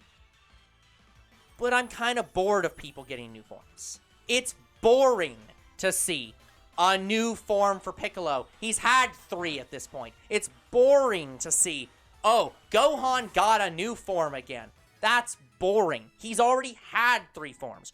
Do something else with these characters other than give new form to make more powerful. I'm thinking... So it's like, it's going to be very interesting with Pan. I'm excited with Pan, because... Pan's a wild card, because they could just completely retcon her character entirely. The entire plot with her character was she can't go Saiyan. I want to see Super Saiyan Pan. Like, she can't go Super Saiyan, because that was... The whole thing was she's too diluted blood. The reason... She's too impure! The reason why I want to see Super Saiyan Pan is because when they first did the ritual for Super Saiyan God, Vidal's hair turned yellow. So I'm like, are they saying that they might in the future give Pan a Super Saiyan form?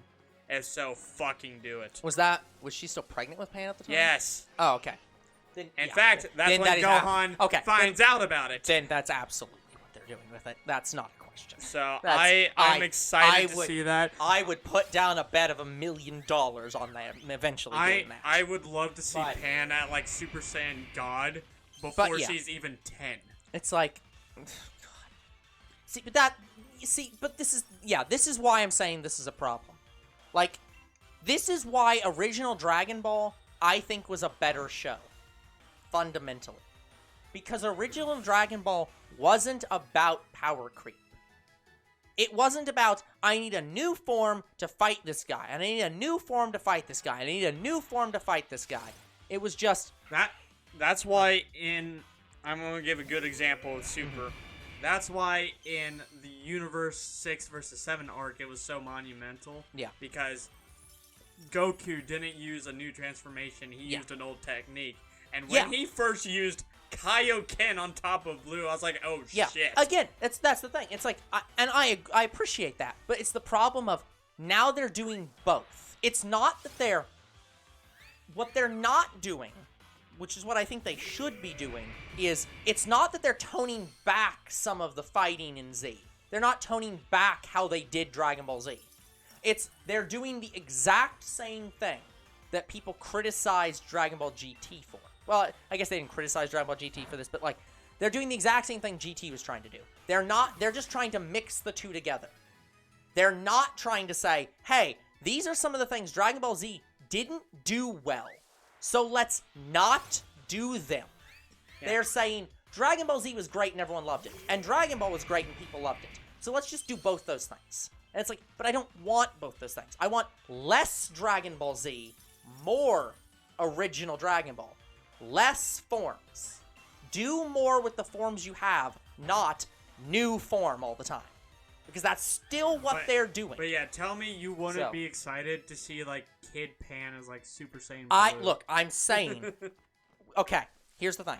I'm not saying I wouldn't be excited about that. Because that would But what I'm saying is, I don't want them to do new forms. Like, let me be very clear. Because I think I'm going to confuse people with this. I think that the Godly Key idea was cool. That was something new. Because it wasn't just Super Saiyan 4. And Super Saiyan Blue is not that either. Again, what they've done with Dragon Ball is they've introduced two systems at the same time. You have Super Saiyan and Godly Key, and those things are not interrelated. It's you can have Godly Key and you can have Super Saiyan at the same time, but those are not new forms. Super Saiyan Blue is not a new form. Super Saiyan Blue is, I turned Super Saiyan while also having Godly Key. Yeah, guys. In theory, Goku could go Super Saiyan 3 Godly Key right now. It would just probably kill him instantly because he's not used to the power output. But they didn't do that. Yeah, but that's what I'm saying. They give Goku pretty much angelic Ki. Yeah, it's like they went with whatever, because I know that they gave Gohan his new form in the movie. Hey, Mr. B. Hello, Mr. B. They gave Gohan his new form in the new movie, and I heard that they gave Vegeta a different form. They gave Goku a different form. I don't know what they are because they're all different. So Vegeta got Blue Evolution. Yeah. So here's how I'm going to describe Super Saiyans here real quick. Yeah. Every Saiyan is different. Eventually, they'll hit a point where one of their transformations will be unique. Yeah. Because they are pretty much they're different from every Saiyan. Like, yeah. So eventually, you'll get differentials. Mm-hmm. So Vegeta got Evolution. Yeah. Goku gets Super Saiyan 3, even though Vegeta could easily achieve it. He's probably said as much. Yeah, but again, that's the thing. It's like Super Saiyan 3 is not really a different form. It's just, it's the third level of Super Saiyan. Vegeta could do it. Same thing with, like, all of them can do the Trunks bulky form. Because that's just sacrificing speed for power. Everyone can do that. They just don't. Because they're not as stupid as Trunks. Yes. Yeah, so Trunks gets Rage, his Rage form. Yeah. And I turned Super Saiyan Blue and you just dye your fucking hair? I'll slap your shit, boy! But yeah, I do. If there's anything that I do appreciate the concept of the Rage form. Not because I like the form, but I like the idea of Trunks just having so much built up, like, resentment of, like, his father screaming at him that he just develops this form just to murder this guy. Of just like, I am taking all of this built-in rage to kill you! But yeah. So, and then we get to Vegeta's form, which was Evolution. Yeah. I want to talk about it a little bit real quick. Yeah. So, I think Vegeta Evolution came after this happened. Mm-hmm. So, let's talk about Dragon Ball Heroes real quick. So, in Dragon Ball Heroes, I know we have talked about Super Saiyan 4 is pretty much the borderline between Godly Ki and I was going to say, I greatly enjoy that as a concept because it makes sense why Gogeta Super Saiyan 4 has the same fucking hair as Godly Ki. Because you basically hit the borderline. So, Super Saiyan 4 gets a power increase. They call it Limit Break. Mm-hmm. And Super Saiyan 4 Limit Break is basically Super Saiyan 4 with Godly Ki. Yeah, it literally they only actually gain breaks godly the, key, nothing else. Yeah, they literally break through the actual barrier, become so powerful that they effectively have godly key. But I'm guessing they can't really control. They can't control it because it's not. No, they can control it. Well, what I'm saying is they cannot maintain the godly key as its own standalone thing. They have to be in that form to maintain it at that point. They have to be in Super Saiyan 4 to achieve Limit Break. Yeah. So now Limit Break was gifted to them. Like you weren't supposed to be able to learn it on your own. Yeah. Broly somehow did that, by the way. Mm-hmm. So he got Limit Break somehow. I don't know how, but that's the plot of the anime Dragon Ball Heroes has. Yeah. So I'd have to watch it. Yep. By the way, the anime is canon to the game. Yeah. Which is weird, so that also makes it canon to the Xenoverse. Yes. Well, I mean, obviously, Fuse in it. Yeah. So it's from a different dimension which that we haven't hate seen. Because I hate what they do with Few. Yeah. But anyway, it's probably just a different dimension.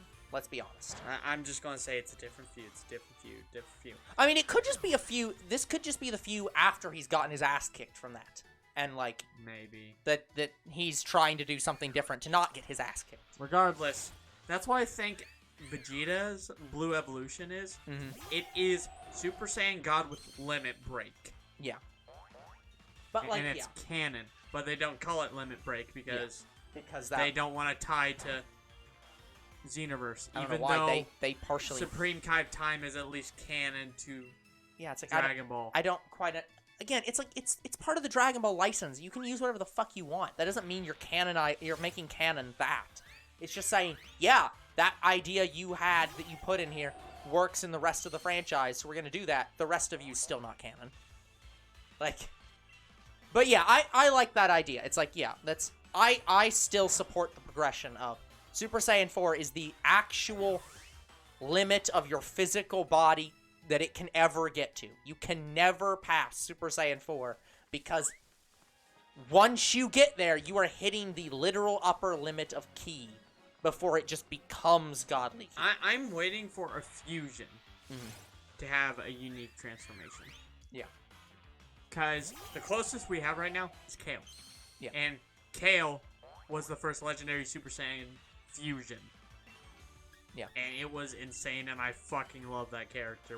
Yeah. So it's like, yeah, exactly. It's like, I'm not necessarily down for the unique forms. But, yeah, it's... Yeah, I just don't want more transformations. It's like, just do something better with your characters than just, well, they were too weak, so we made them more powerful. Well, now they're going to be too weak again when you bring in the next villain, so you have to make them more powerful. Here's the thing, with Piccolo transforming in the new movie, he still wasn't powerful enough. That's true, but like it's the same idea of like we have to put him on this new level because these enemies are on this level. And it's like power levels are bullshit. So stop doing it. That's the thing, is people joke about, that's the reason why the fans keep asking, what's the power level? And they keep saying, well, it doesn't matter, we're not going to give you the levels. But it clearly fucking matters to you. That's why people are asking. Because you won't stop caring about it. Like, otherwise, then why can't Gohan at normal level kick the shit out of Golden Frieza? Because they're clearly a different fucking power level. So it's like, if the forms and the levels matter, then make them matter and tell us. If they don't matter, stop fucking doing it. Yeah, Frieza somehow stumbled into Godly Ki. Yeah, so it's like... Like, that's why he was on par with Blue Goku. Yeah. So it's like, I like let me say it this way. I like Super Saiyan as a transformation mechanic. I think that's fine. I like Godly Ki as a like mechanic. That's tier. fine. No, not as a new tier. It's not. That's the thing. Is the way they've done Godly Ki is it stacks on your current transformation. It is separate from a transformation. So, you stack Godly Ki on top of Super Saiyan. You stack it on top of Super Saiyan 2. but the transformations don't change from there.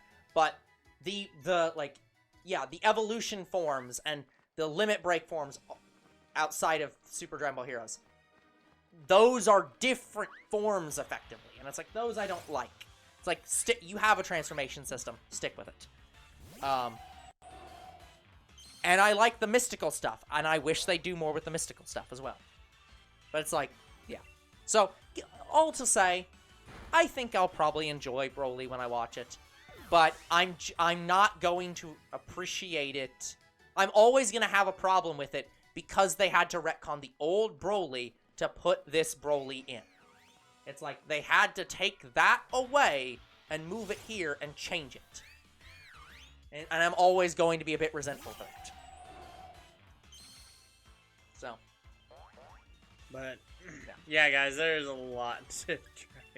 Okay, I think we can stop talking about Dragon Ball for a while now. We only spent an hour and 52 minutes talking about it. Yes. I mean, Dragon Ball is easy. But, yeah, and then we had a lot of debates, apparently. We were expecting to have debates on. Yeah, look, I said once I'm done sorting my laundry, I'll make us have conversation, I guess. There you go. There's an hour and 50 minutes of talking about Broly, Goku, and Dragon Ball in general. So, I think we can change topics now. But one last thing before we do. I am always going to be excited for new female Saiyans getting transformations. Yeah. Oh, like trust me. Cauliflower turning Super Saiyan, I fucking screamed. That's why I'm saying I'm not gonna turn down when they eventually do Pan Super Saiyan. I'm gonna be thrilled. But like, yeah, it's what I want them to do is I want them to be honest with us, basically.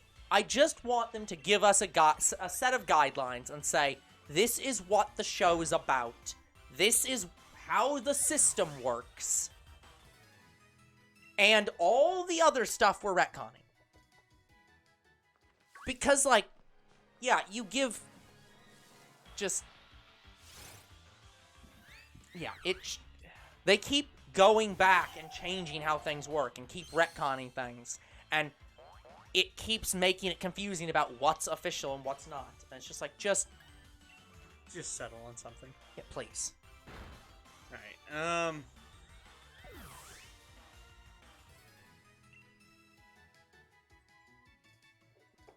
Alright, did you see the new Pokemon? I've not yet. So, actually, that's something that's good to talk about. So, guys, I've been thinking about this. I still haven't decided what I'm going to do on it, but I realized one of the reasons why... Actually, I need to confirm something for a second before I say this. It's not going to change that I say it. I just want to confirm if I'm going to get some pushback if I say this.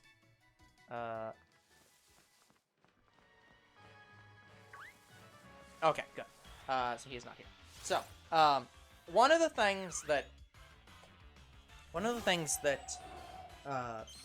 I've kind of realized is that so when I was a kid, I would always watch the trailers for Pokemon and would always like know most of the Pokemon before going in. And I kind of realized that the reason I don't do that anymore isn't necessarily because I'm not interested. And it's not even that I don't want to be spoiled. But it's a lot of time, it's kind of a self-imposed thing I've done in the, like, without thinking about it.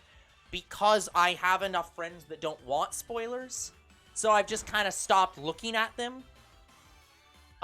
So I'm considering whether or not I am just going to end up binge watching all the trailers for Pokemon and just be like, no, I actually, like, if I could recommend you watch any of the trailers, it would be on the new trainer they announced. Mm-hmm. That I don't know if that trainer's videos are going to be in-game, so I'd suggest watching those. The videos. Okay, describe how the trailer worked. So, this trailer introduced basically Pokemon's YouTuber. Uh-huh. Like, the in-game world YouTuber. Okay, so it's basically it's kind of similar It to was it's similar to the newscaster from Diamond and Pearl kind of thing, but now it's like a VTuber or a Twitch streamer, and they're literally a person in and the they're world. a gym leader. So they introduced the electric type gym leader, and they're definitely gonna keep it then. That's definitely gonna be a thing. I guarantee you, they're gonna do stuff like where you enter the. You're gonna enter the gym. You're gonna enter the gym, and she's gonna be live streaming. Oh please! You entering the gym and like the new challenger. What sucks She's about definitely. I really hope they do spoken commentary over the. What pisses me off is I think a majority of the game won't be voiced, and it's only going to be mainly her. Honestly, I really hope they voice the characters. That's Voice cool. the characters. But then we won't get any interesting things like Turville anymore because there's nothing for us to voice. But we can still make jokes, but regardless. Yeah, we can, but you know what I mean. It's like it's not the same.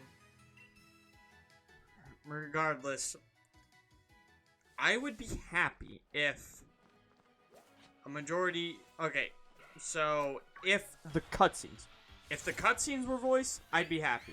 If you're just talking to a character and they're not voiced, then I'd be fine with that too. Yeah. They could do that. Where I guarantee if that was in the trailer, because I thought that's what they were going to do with Sword and Shield, and they didn't. Yeah, but yeah, like that would be cool if they did a lot of cutscenes, especially in that gym, of her just like talking over the fights. I love her on YouTube. Like her character introduction was so fucking good.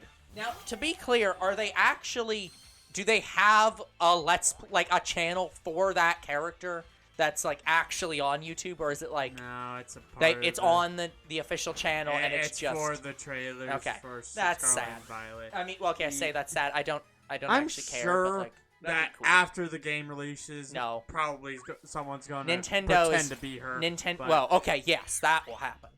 But I was gonna say, Nintendo is not that forward thinking, and does not have that good of ideas. But guys, I think she is going to be like the character everybody wants to be friends with in this gen. Like something similar with Marnie in this gen. Yeah. Like I will actually. One of the things that's interesting about how I've approached new Pokemon games is that I don't know spoilers technically, but I do see people posting things about the games, and it does lead me to the problems of I'm like, I don't know if that's canon or not.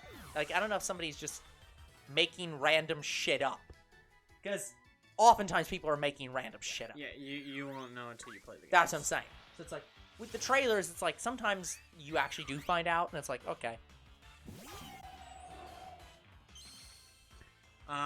Other news with Pokemon. The next set for Pokemon TCG will be the last set for Sword and Shield. Okay, I was like, wait a minute. So yeah, they're doing one final set, and that'll be it for Sword and Shield. Okay. And guys, I am going to try to pre-order that set since it's the last set.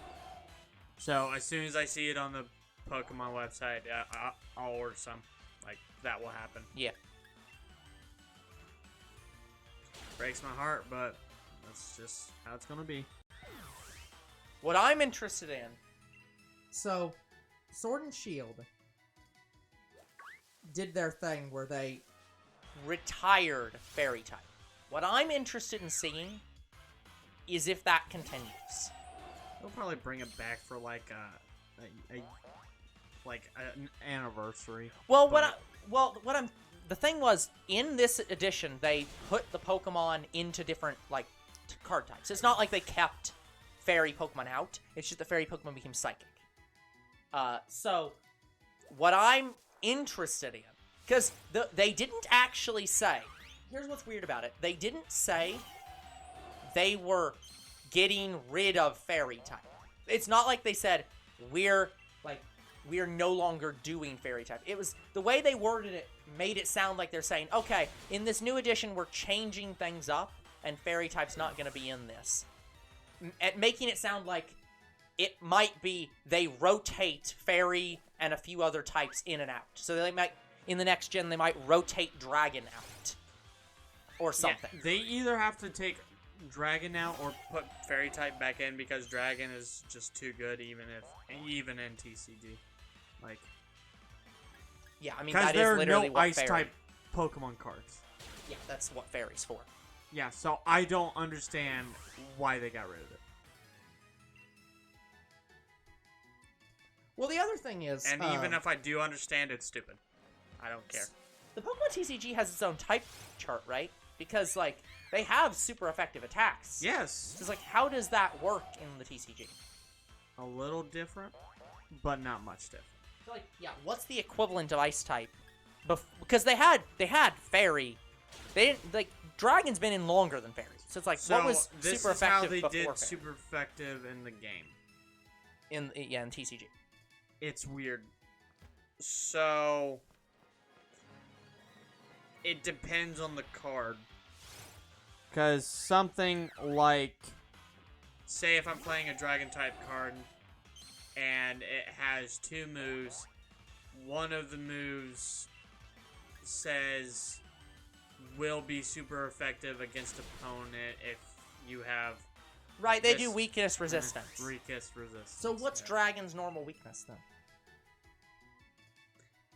Pre-fairy. That's what I'm saying. It doesn't exactly have one. It depends on the card that you're playing it against. Which is why I'm like... But most grass are weak to fire, for example. Yes. And That's weak to water. that still happens. Yeah, so it's... So you're saying that they don't have the consistent weakness. Yeah. Yeah. And also, guys, I loved when they introduced fairy type cards. I'm a guy. Like, I'm a boy, and I loved the pink Pokemon cards. Like, I like how you have to preface this. It's like, who cares? but I'm just saying, it's like, what's wrong with pink? Pink! Like, guys, there was even once a pink Power Ranger who was a guy. And that was in the comics. That's great. And that was for Mighty Morphin. Original Power Rangers.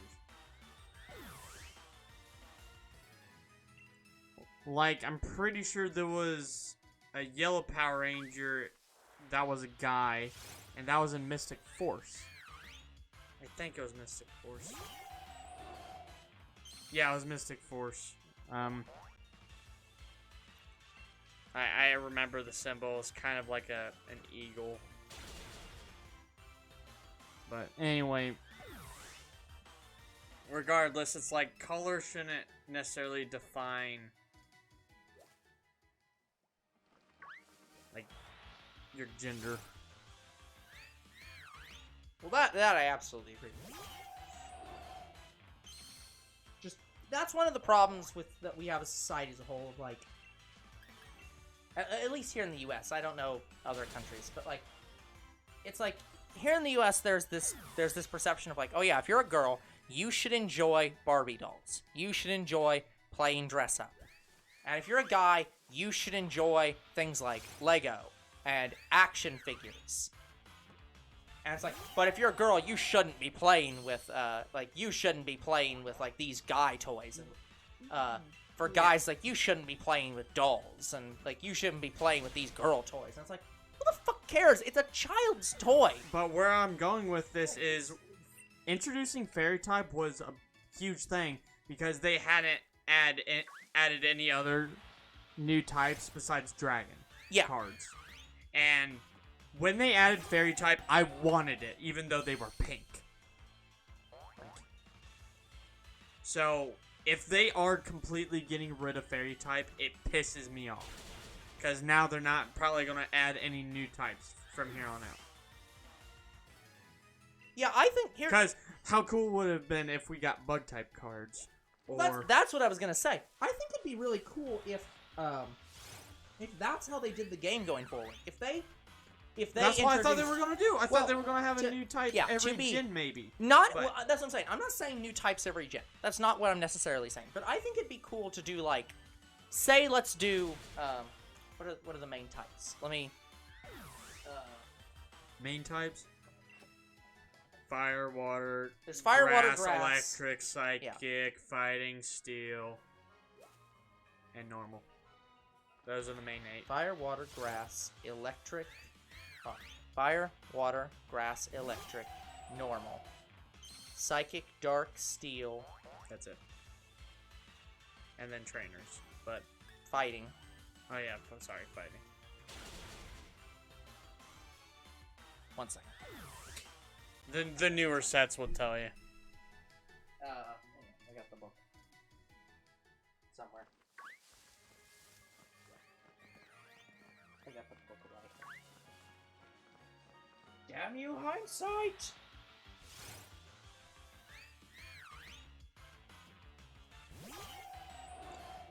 Regardless, I want them to have more types in Pokemon TCG.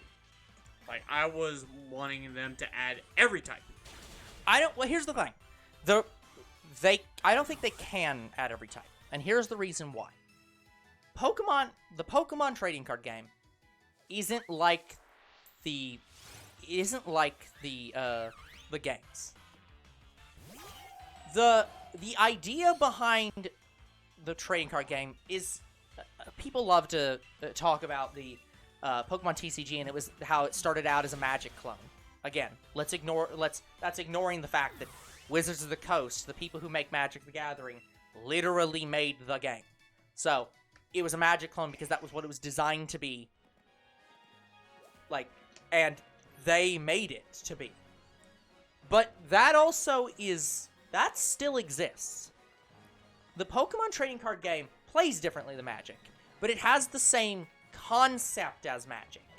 Of different types are supposed to play the game differently. As in, water decks are doing certain things, and fairy decks are doing other things that are different than water types. So their moves have different kinds of effects.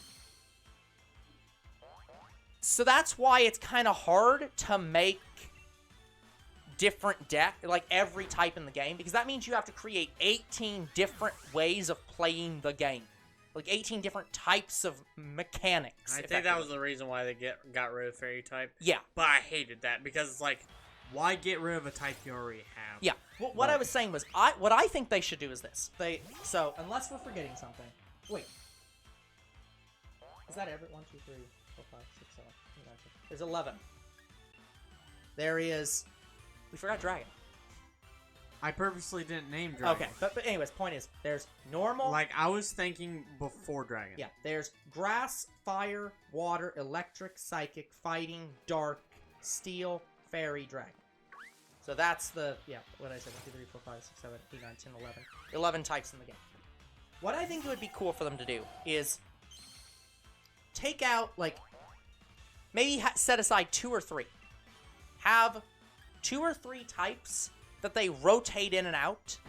So make it like 1, 2, 3, 4, 5, 6, 7, 8, 9, 10, 11. Make it like 8. So take out 3 types. Actually, let's take out like 4 or 5 different types and rotate in some of them. Then you can create like ice type and have it have its own unique mechanic, but you rotate in all these types. So maybe there's an addition to the game that doesn't have fire type. I mean, they kind of struggle making fire type cards because when they make fire type cards, it's not a lot. Yeah, but that's what I'm saying. That's why the fire type sets are so big, like Flash Fire. Yeah. Like, that was huge because they had a lot of new fire type cards. Yeah, but like, that's something they could do, is that if you want to limit the number of different ways to play the game, and not make it too complicated or something, swap out different deck types. So, say in this generation, electric and dark aren't going to be in the game. They're going to have instead dragon and fairy and ice type, for example. And that means that certain Pokemon become ice type that were another type. And things that were electric and dark are going to become other types, and you just swap it around. And in that generation of play, you have new ways to play the game, and new strategies. It's like if you want to not have fairy in there all the time because you have 11 types and you want to limit it to like 10. It's like, okay, let's take fairy and dragon out, and let's add in a new type like ice or bug or whatever. Probably bug, ice, because grass is one of the biggest fucking sets, isn't it? Yeah, like make bug type and separate out the bugs and the grass types. That's why fairy was so huge, because it separated a lot of psychic. Yeah. So, but yeah, put in bug type and have a generation where bug type has its own unique mechanic, but fairy and dragon are both out. Bug type's in, and the next generation take out electric and water and put back in dragon and fairy, but keep bug in, and then those two are the ones that are swapped out, and just play with that. Just always have like a couple types in reserve, and in that generation you can't. They just like want those to make sets sure every play. time when people go to the competitions Mm-hmm. that they can use pretty much any card. But the problem is you can't. Yeah, You're actually banned from doing that. You have to use newer sets. Yeah, within the Pokemon Company already foresaw this problem. That's why, for example, right now you can't use any cards from anything but Sword and Shield. You can only use Sword and Shield cards in the current game. Which is funny because I think there are some competitions where you can. Yeah, there's like fan competitions. You can play with your friends, and you can use any card in the game you want, even Wizards of the Coast cards. But like the problem is that the older you go, the less the mechanics work well together. So I'm just saying. But yeah, and there are also is some other doable. tournaments where you can play. That you probably can play with more generations back or whatever. But yeah, it's like you can do it. But that's what I'm saying. If the Pokemon Company wants to do something like that, if they want to say, well, we want to take Fairy out, but we're going to bring it back in later, it's like, then let's do that. Make that part of the game of like, these types have been rotated out for this generation, and we're going to rotate these other types in.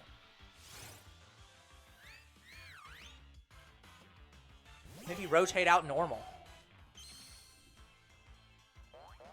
Normal for like flying type.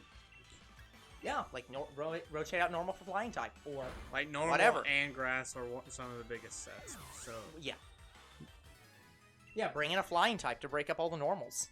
like a light blue card, that would be so great. But the problem with that is then they have to they have the problem they had with Dragon of, well, now we have to have a Dragon energy type that is a separate type from the other types, and that means you have to have a different energy card in your deck, and it's like, I don't know. That's the thing with Magic. Magic has 6 colors. That's it. It just has 6 colors. Yep. And they don't change the colors. There's just always only 6 colors. well, that's why Pokemon is comparable to Magic, because they have the 11? They have 11. Yeah. So changing it any fucks their system. So Yeah, but that's what they did. They added Fairy, they added Dragon, then they added Fairy to balance Dragon, and now they've taken Fairy out for some reason, to unbalance Dragon. So it's like, well, why'd you do if that? you're gonna, now you've set the precedent. Now types can be and will be taken out. So now you have to fuck your system because you've already fucked it. Yeah, I think Dragon type's gonna be next. I think they're gonna pull Dragon type, and they're never gonna bring him back. Yeah, so it's like, if you're gonna, that's what I'm saying. If you are going to take a type away, then make a mechanic about how they swap back in. Do not permanently remove Fairy type. Don't permanently remove Dragon type. Don't permanently remove any types in the game. But if you want to swap them around and say, in this generation, there's no Fairy and no Dragon, and there's instead these other types, sure, do it.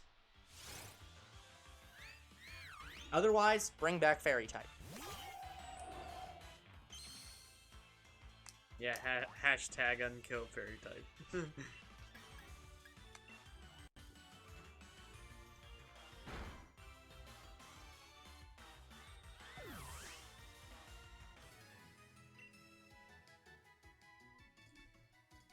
Yeah, I think the other reason I'm so pissed that they pulled fairy type is because I absolutely would be a fairy type, psychic type gym leader. So I couldn't do that with Pokemon cards anymore.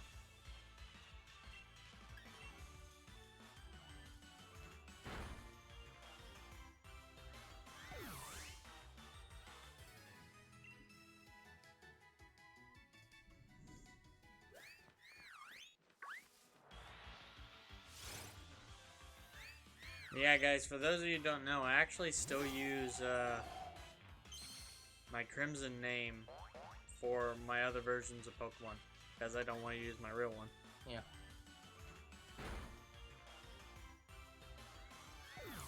Honestly, I think I should probably start doing what I do with female characters. I should just name my male characters after the anime male characters that I like. So, like Kazuto and I don't know what's... Kazuto is pretty much the only big one. So, maybe Goku for fighting games. But I feel like a lot of people do Goku, so maybe I shouldn't be another Goku user. Shouldn't be Vegeta or Broly either. Well, actually, no, I could probably get away with Broly because I don't see a lot of Broly users. I mainly see Vegeta and Goku. So, I could make it work. So, I think I'm going to start doing that next gen. So, I'll settle on a character that I like to play as the most from anime.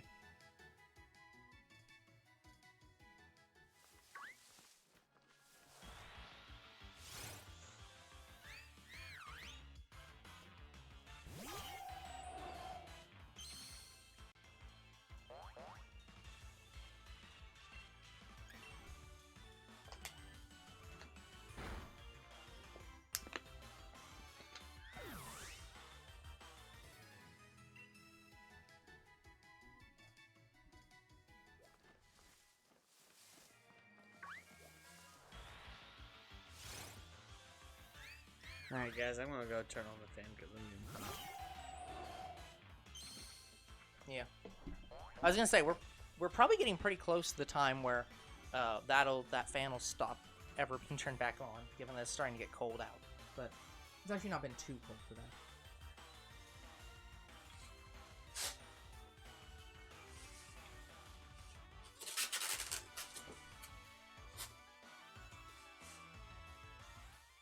Our ears were being assaulted.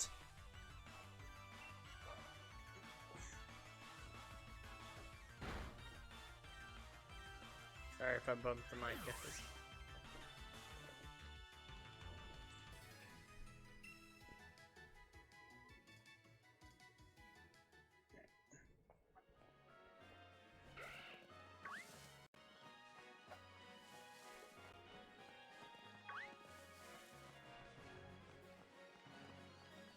Oh my god, it's just all, it is all Zigzagoon!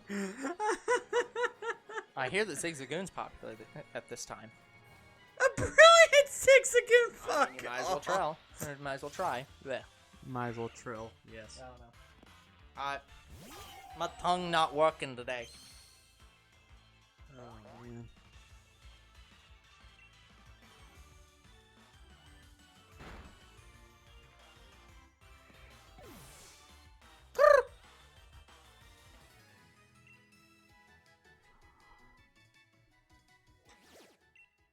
I guess the other thing I want Pokemon to start doing is have Pokemon cry out their names in games.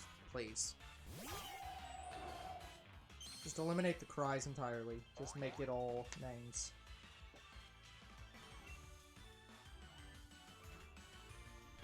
But we don't want to pay voice actors. Well, you're about to with your trainers.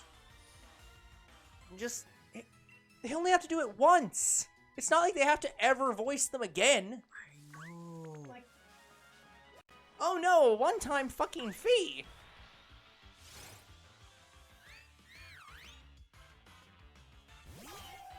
I think they also cry when they attack. Like, they do different kind of cries. But that's when they have animations on. Yeah.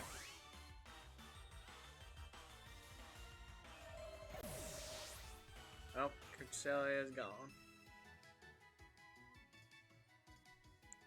So... I can't have Articuno die or I black him. I like you should go heal them. Well, I'll heal when we're on Articuno.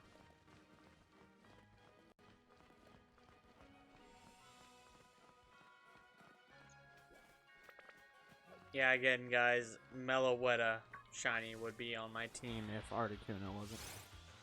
Yeah. The only reason I went with Articuno is because it kind of fits my team. Yeah, I didn't see. Is it Galaran Articuno or actual? Galaran. Okay.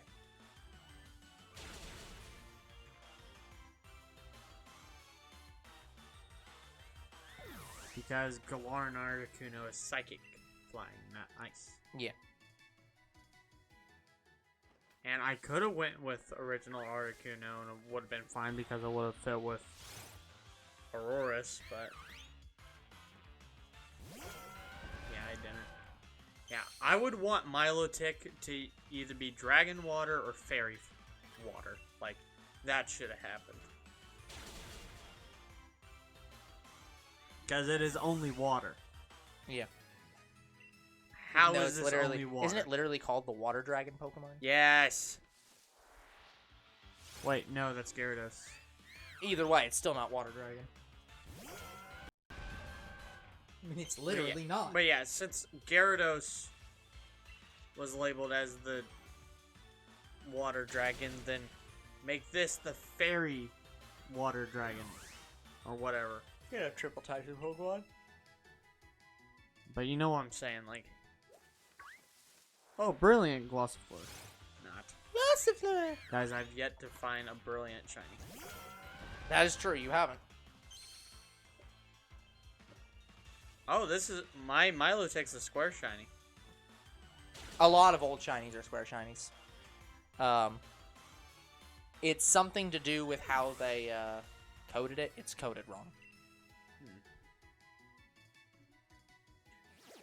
I don't remember how I got my Milotic. I know I evolved it. I had to evolve my shiny Feebas to get it. Oh, it was an event? It's in a Cherish Ball. Why is it in a... Oh! This was one of the Pokemon we got from Black and White. Hmm. I'm like, why is it in a Cherish Ball? I don't remember Feebas event. Oh, that's right. Because it wasn't an event. It's from when I played Black and White.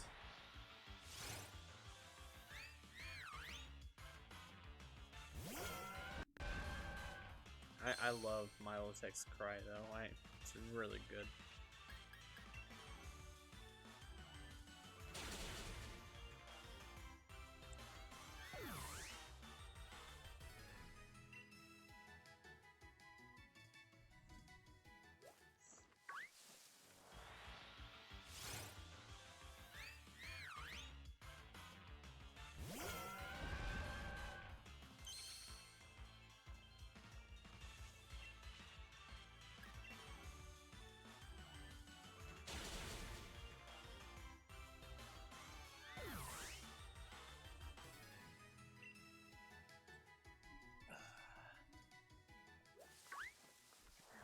Guys, we hit about 2.5 hours before we finally died again.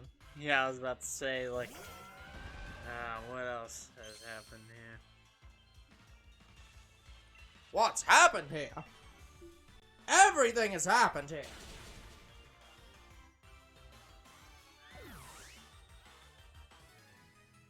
And yet nothing. I suppose we can talk about, like, what kinds of games we we really want to play? Like, what types of games are you really getting into right now? That's a good question. I mean, the problem is since I don't play a lot of games outside of the channel, so Well, even for the channel, like what games are you getting into? Like, you really like want to drop dead play sometime soon? Bayonetta 3 just came out. That's pretty high up there for me. There's a new Metroidvania that I saw recently that I'm interested in. So, and there's a few games I'm looking forward to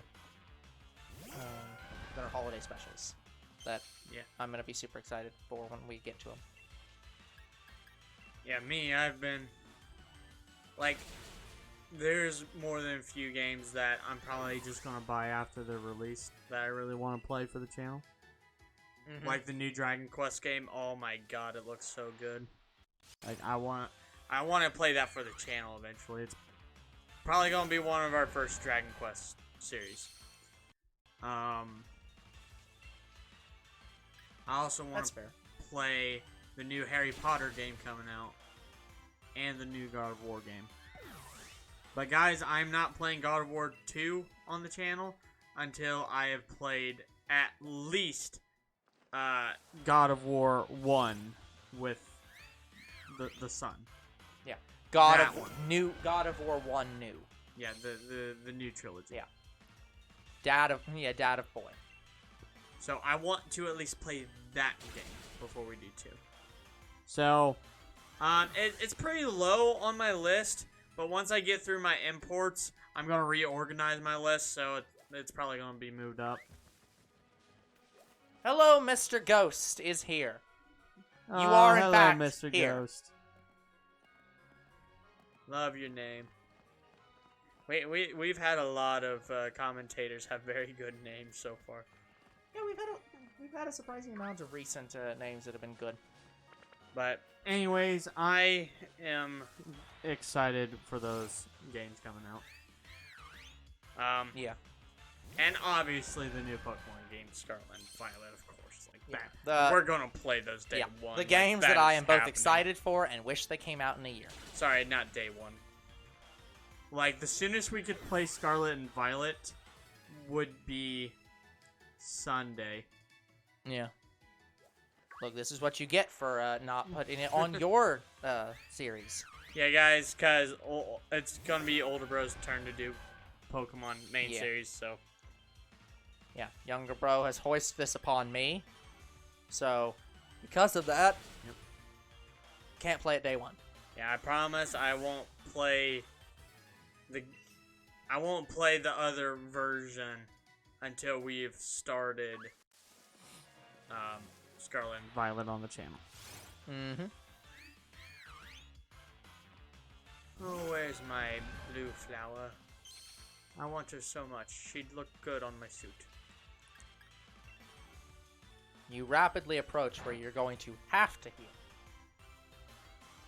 Well, I have Milotic and then Articuno, so when I'm using Articuno, I'll go heal. Good. Yeah, none of these Pokemon have status effects moves, which is kind of why I wanted to keep maybe like Rayquaza on my team, but it didn't fit with my team. But yeah, so besides Articuno, I love all these Pokemon on my team. Not to say I hate Articuno. Yeah, I was gonna say, this just in, Younger Bro hates Articuno. I'm just saying, like, I just don't think it fits as good on my team. Type-wise, it does. It's just not, like, how it looks, I suppose. Yeah. Does it count when somebody trades the shiny Pokemon? It does, Yes, however, it does. It must be a trade that happens at least 3 streams after we start. Yes. And since this is the first stream of this, First. no. Nope, not yet. I hope I fixed that number. I probably didn't. Yeah, did you fix the number on the thing? No, I did not, so I'm gonna have to fix that. Fix the number. Yeah, it still says part 12, so it is the first stream. God damn it. No wonder people aren't showing up, because they still think we're on Score Bunny or Snom. Oh no, it says Gossifleur. It just says Gossifleur part 12. Part 12! Yes, guys, we have There been... we go, I updated the stream title. Yes, guys, we've been on, We've been on this for a couple months now. Yeah, a couple months. No, this is the first stream of this, so... Yeah. Once stream 4 happens, then we accept trades. Then we will accept the trade. Wait, I missed? Oh, it's because I used Hydro Pump. Yep, that'd do it. Yes, I know I'm using a water type on a grass type. It doesn't matter. I'm level 100. They couldn't kill me if they tried. Oh, thank you for the follow, No, you'll kill Mr. yourself. Ghost. Thank you for the follow. Trebuch got really close to encountering me right there. Yeah, you should have been here with our rant with the Dragon Ball. That was probably the liveliest point of the stream. I don't think that most people were interested in that rant, to be fair. Yeah, but yeah, you kind of arrived at the point where we stopped having things to talk about. We have our conversations have died down, and therefore the stream will die down very soon. I mean, it will in like 30 minutes. Well, probably less, but whatever. Close to that, yeah. It is in fact 28 minutes away. Oh wow. So different. Not that isn't something that that you guys do. It's like, yeah. What time is it? Oh, it's 3. No, it's 2:57. Yeah. Also, there's not really a lot of like movies we want to talk about besides maybe Wakanda Forever. Like, Yeah, that is upcoming. there are some new Disney Plus stuff coming. Like, I think I saw one new Netflix thing I was interested in, but I don't remember what it is. I'm sure, like, I'll see a trailer of it eventually.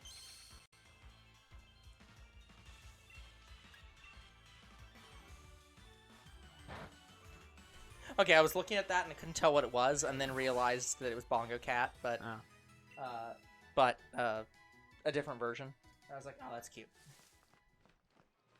But yeah, guys, just want to make clear I've been paying attention the entire time, and no shinies were found. A couple brilliant, but no shiny. No shinies were found in the making of this video. I should just put that in the description.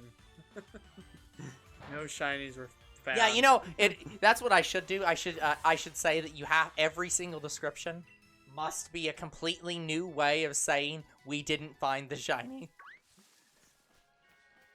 It's like, you must be creative in your description. I've kind of settled on what I put for no Yeah, shinies. no. Like, I've said it in vaguely different ways a few times, but when I got nothing, I just... I tried to include what we were talking about in the video, if I can remember it. Yeah. It is appreciated.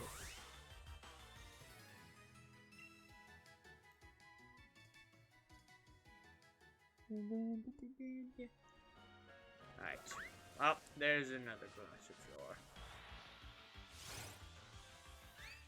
Is Gossifleur only grass type? I'm pretty sure it is. Is it only grass type? Can't remember.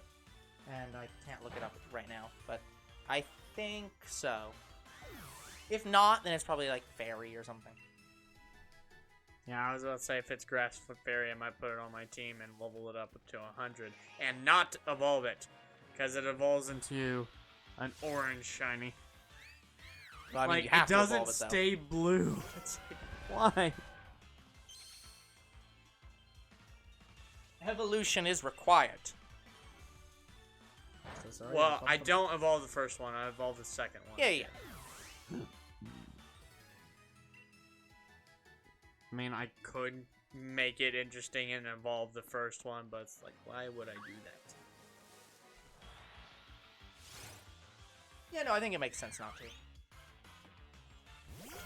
I think A Drive occasionally does it that way, where he gets the first Pokemon, evolves it, and then gets the last one.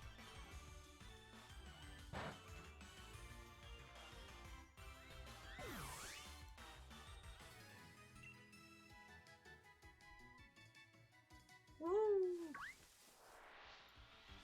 Must have shiny flower. Mm-hmm. Yeah. I'm sure you must. If I don't have shiny flower, I'll make future girlfriend sad. Okay, A. No. But also B, I'm reasonably certain you have shiny flowers. There are other flower Pokemon that you have to have shiny. I think I had shiny Elegant at one point, but I couldn't trade it up. I was gonna say, isn't there a flower Pokemon in Gen 5? It's gotta... That was Elegant. Yeah, you have it. Well, I was gonna say, you have everything in black and white. So it's like, you can't possibly not have it. If I do, it's in home. Because I don't think Yeah. Petalil and Elegant were transferable in this game. Maybe not, but that's what I'm saying. It's like, I'm not saying in this game, I'm just saying that you have other flower shinies. I think I only have shiny Petalil. What shiny do you not have? Okay, so... we have a catalog. yeah, we you do can- have a list. You can find that list. Well, Older Bro's about to link in the chat. But you can find it on our Discord. What is it? I don't remember. Is it Command Pokemon? No, but it's, Command list. Trade? It's under trade, right? I don't remember. Oh, brilliant. Zigzagoon. I'll just run plans. I forget. We haven't actually had to run this command in so long. In a while. That. Yeah. Did I have to look up my own commands? I command you to halt. I don't have time for this.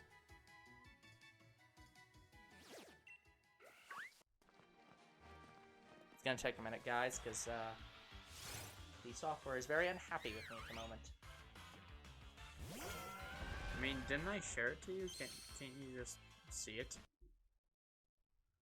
Well, what I'm not trying to look up the list. I'm trying to look up the Twitch command Oh, you're looking up for the that command. list. Okay. So, Older Bro's looking for. yeah, obviously I can. Probably would have been easier just to link the Discord. Whatever.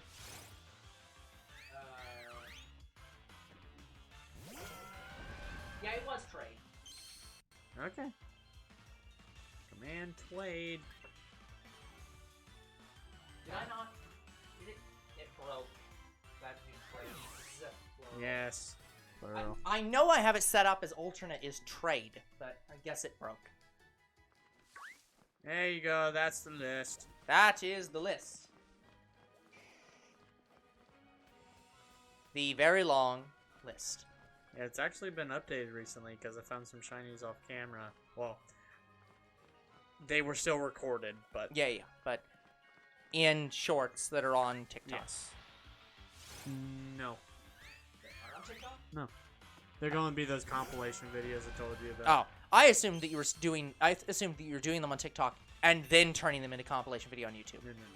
Because like that way you get like the bonus of saying, like, Nope, I go and look for like 3 shiny Pokemon in a different game, and then I make a video of it. Gotcha.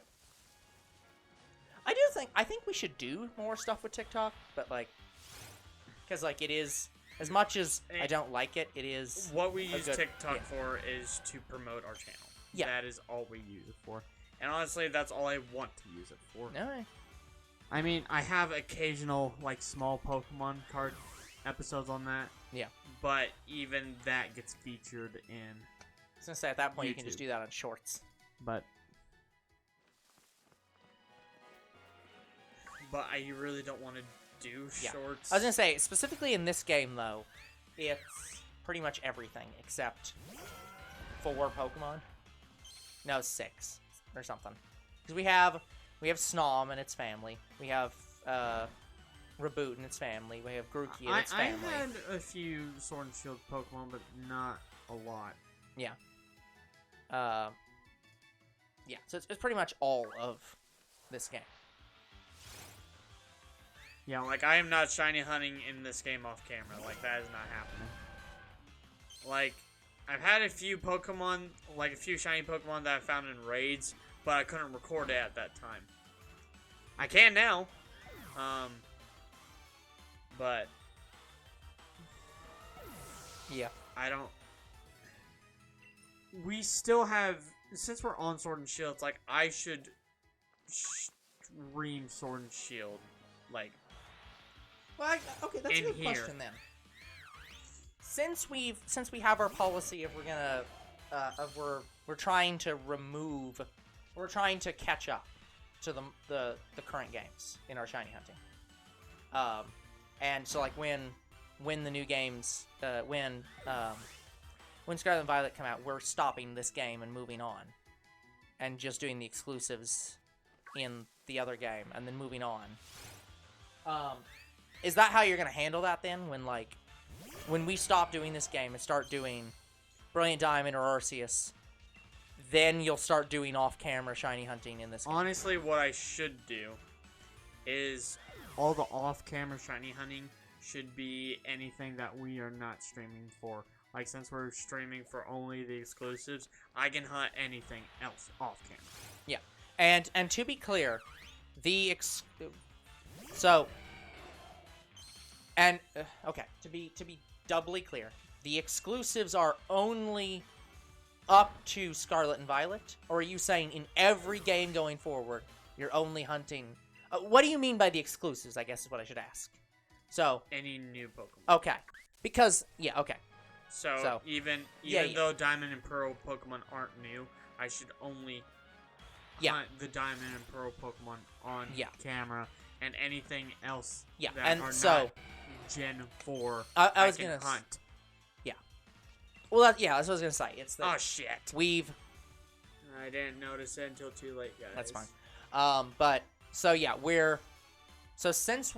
we've already done Gen 1, because Let's Go Pikachu and Eevee's Gen 1, so that means we are not shiny hunting in any Gen 1 games ever again, unless they have exclusive Pokemon that are not in Gen 1.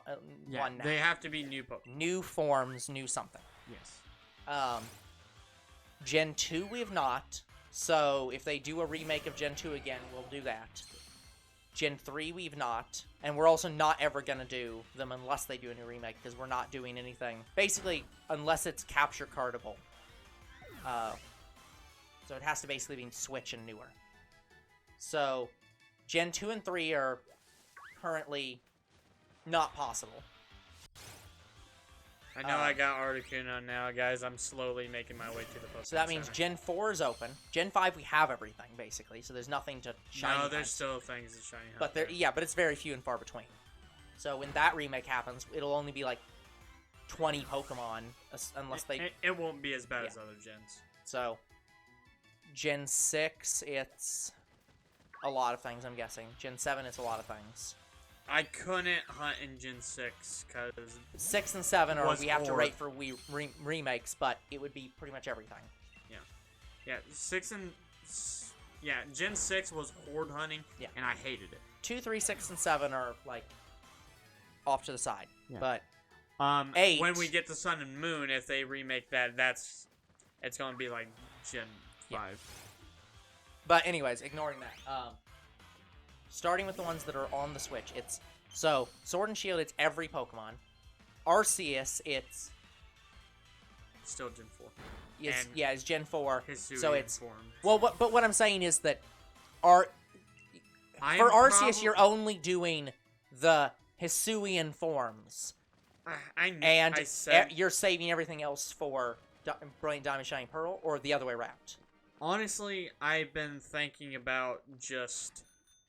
skipping Brilliant Diamond and Shining Pearl and just going straight to Arceus. Well, because there are Pokemon that are only in Brilliant Diamond, Shining Pearl, and not in Arceus, right? Or is every Gen 4 Pokemon in Brilliant Diamond, Shining Pearl? That I don't know. That's what I'm saying. So I think there's exclusive either way. That. But one of the games you're gonna do only the ones not in the other, and then you're gonna switch to the other one for every Pokemon. Yes. Okay. So to be clear, but we are I want to say if it can be found in Arceus, I probably shouldn't hunt it in Diamond and Pearl. Yeah. It's if both those games are one generation. We had we're 300 only, encounters. Yeah, both those games are only one generation. Oh god damn. We're doing. I thought it was Articuno. We're only doing one. Or we're only doing one of each. But to be clear, what I'm saying is that we're still doing the thing that I think you said we were doing, which is once Scarlet Violet hits, we're putting this game on the back burner, moving up to the next ones. We're basically just staying one game behind. Yeah, once this one ends. Well, but that's what I'm saying. Are you saying, to be clear what we're saying, are you saying you're going to do every single exclusive in this game no matter how long it takes? Or are you saying, once Scarlet and Violet hits, we're switching to Arceus and or Brilliant Diamond Shining Pearl immediately, and then doing that one until the next games, the next remake or the next whatever hits, and then we're switching up to the next one? Like, It is very likely I'll do it this way. So here's what's probably going to end up happening. Yep. We are going to end up staying. I think I might do it this way.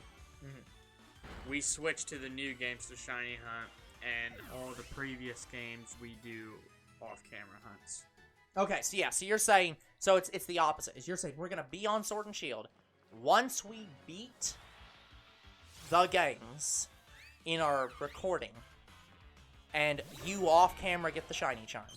At that point, we switch to that game to Shiny Hunt, and will not Shiny Hunt any older games unless we get literally every Pokemon in the newest game, and no new games are out. Yeah, I'm thinking of doing it that way now that I can Shiny Hunt off camera, in quotes. Okay, that's I just wanted to make sure that we were. But guys, I you're Shiny confirmed Hunt with when I have nothing else to do. That's why I started playing Arceus recently. Yeah. And We are now basically at the point where we're completely done with every single thing for the channel for the last year. So that probably does open up a lot of time for you.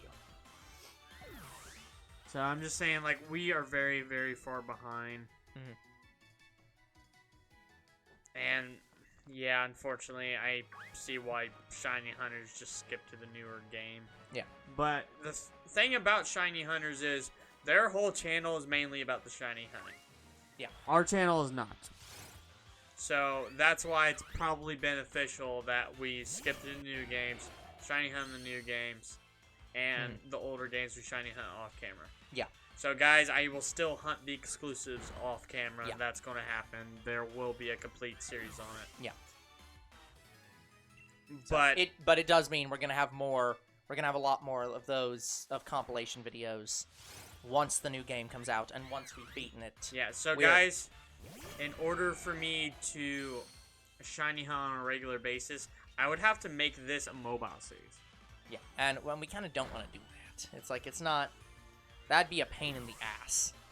And there would be seasons dedicated to them. So it's like, I think the way we do it now is good. What, where we just... Where we dedicate a day to it. Shiny Hunt off camera. Well, Shiny Hunt and make compilation videos of the shinies we find. What I think if we ever actually went full time with this, I think that what we would end up doing is Shiny Hunting would probably act more. We'd act more like Shiny Hunters. We would probably have Saturday be a stream day where we stream for like 6 to 8 hours for this game. But I think otherwise we'd still do it basically the same way. Of like, but here's the thing, that gives us more time, and we'd probably get through the games faster. We would. That's what I'm saying. But it would. But I don't think even if we did 12-hour shiny hunts every week, I still don't think we'd get through these games because they come out faster than it's physically. The rates are still low. Like, they're much better than they used to be. Don't get me wrong. It's better than the 1 in 8,000 no shiny charm full odds. But like, even ignoring that, it's like even at the egg hunting rate of like 1 in 512 or whatever. Even that rate is still gonna take 5 to 6 years to get through every Pokemon in the game, and we'd have 2 games ahead of us already, because these games come out every like 2 years. Yeah. So it's like So- it's just impossible. So we're trying to figure it out, guys. I think the route I'm going is once we beat the new games and get the shiny charm, we switch to shiny on those games and make the older games just be like mobile series. Again, I don't necessarily want to do them as mobile series, but I would make every season 30 episodes. But yeah, it's like I don't necessarily want to do like do mobile series, but like I agree that it's like we should switch to the new game, handle it off camera somehow or something, and yeah, these weeks become the new games. Because again, the reason why I'm saying I make it a mobile series is because I rarely get time to shiny hunt. I That's basically fair. don't have the time to do it anymore, and the only way I get the time is to make it a mobile series. That's fair. I can understand that. And they would be 2 hours off the bat. Yeah, they'd lose an hour. They'd be 2 Well, hours. yeah, but the reason I'm saying that the reason I'm hesitant to make them a shiny, or the shiny hunting a mobile series, because I don't like mobile series being ultra long. Like, not in terms of episode count. I mean, I guess I don't want them to be hugely long in episode count either, but like, There are some episodes that will probably... Sorry, there are some series that will probably go forever. yeah, well, yeah, I get that, but it's Until like, the game probably gets but- delisted, but yeah, regardless... ignoring that, I want like, some games that do last a long time. yeah, but what I'm And saying is adding more... shiny hunting would do that. But what I'm saying is more is I don't want the episodes to be super long in terms of... I don't want, like, the mobile series to be... I don't know what most of our mobile series are out there, like an hour If or it's a two short- ish. Okay, mobile is weird. Yeah. So, if it is a short series, it goes for 30 minutes. Yeah. If it's a longer game, it goes for an hour. Yeah. So, shorter series, their time increase would be an hour. Yeah. And longer series, their time increase would be 2 hours, like streams, almost. The thing I would like is I would like mobile series to not get time increases. I would like that to be an exclusive to stream thing. So it's like my idea is like I don't really like the idea of making some mobile series that there are some games where you can only do so much in a day. yeah. So those are just gonna take can't forever. really Yeah, they just can't be expended. I know. like, and if they do, it's not very much. Yeah.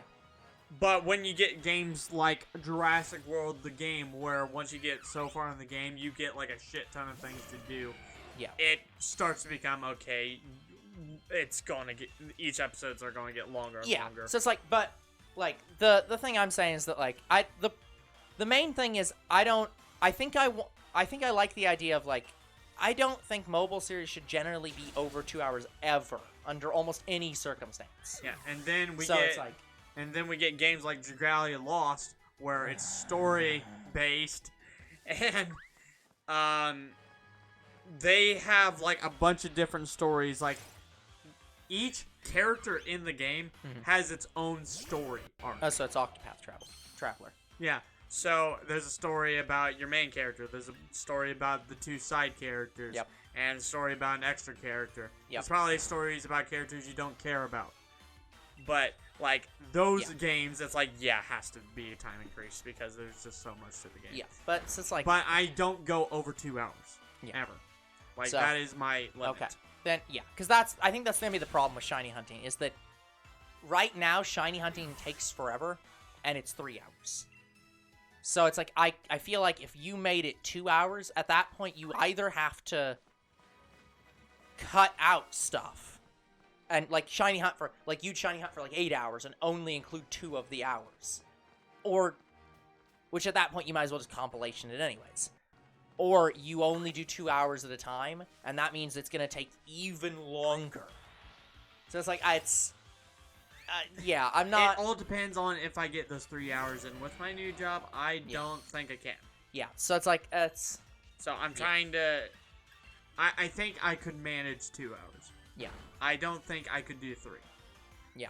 So it's like yeah. I'm not comfortable yet with shiny hunting being in a mobile slot, but we'll have to talk about that, not on camera, and not tonight, like later on down the line. But yeah, so, but I think regardless, we're in agreement though that it's like, yeah, once we beat the game for the channel and Younger Bro gets the shiny charm, we switch over to the new game, and we'll just do that going forward. Yes. Because unless these games increase the odds to Pokemon Let's Go Pikachu and Eevee levels or beyond, we just cannot possibly shiny hunt every Pokemon in the game before the new games come out. Okay, are we at time? About 4 minutes. Really? 3 minutes. Okay. As my timer's at 3 hours, but I think that's because we had like 20 minutes last stream and I was timing that, so I understand more. Yeah.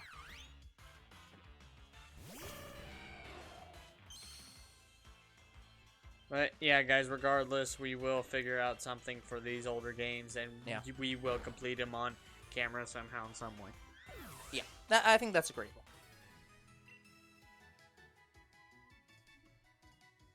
Or alternatively, because the new Pokemon games just come out way too fast. Yeah. Or alternatively, we have somebody like what's his face, the guy who traded you all the shinies. Void. Yeah, we have somebody like Void show up and it's just like, here, I'm just gonna gift you every Pokemon. And we'd accept it. Yeah. So. But yeah, guys, again, we don't exactly know why Void is gone. Again, but I think it's because of I think he's scared of social media. Mm-hmm. In some form of way, and that's why I think. Again, it's one of those things where it's like I don't question why people are gone. I'm just happy that you're here. But yeah, but that doesn't mean we won't miss you. Yeah, absolutely. Agreed. Yeah, Void, wherever you are, we hope you're happy, mate. Very agreeable.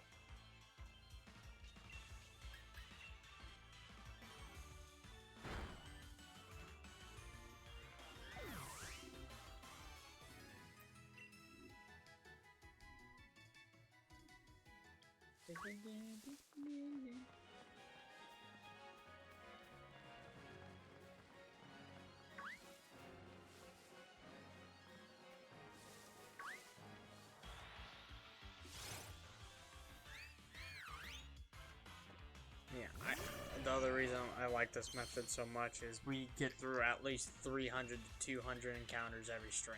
Yeah, it doesn't. It is a little bit faster than egg hunting in terms of like the immediacy of seeing if it's shiny or not. Yes.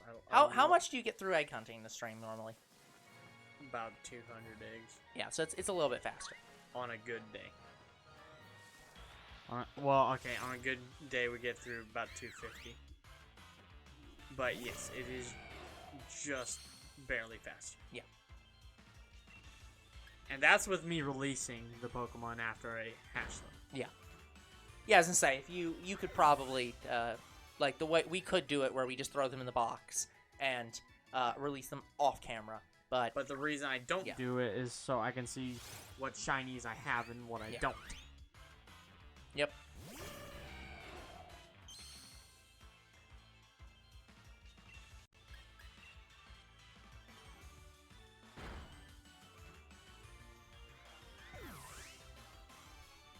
Well, we are at time, which I guess means you didn't have to go back and heal Articuno after all. No, I still had a heal. Yeah, it's okay. Right. I'm guessing it got very close though, because I didn't exactly see when you healed. But all right, guys, next 3 encounters and then we're done. Like for today. Yeah, it couldn't have been that long ago. Yeah, I just healed. I then put Articuno In front. in front. Yeah. Yeah. Because he wanted to see Articuno faint. No, I just wanted to use Articuno. That's fair. I'm honestly surprised you didn't get hit by that other exclamation point. When it first appears, like within the first few seconds, you can run over it and manage to not encounter anything. Oh. Really? Yeah, I've known this for a long time now. Yeah.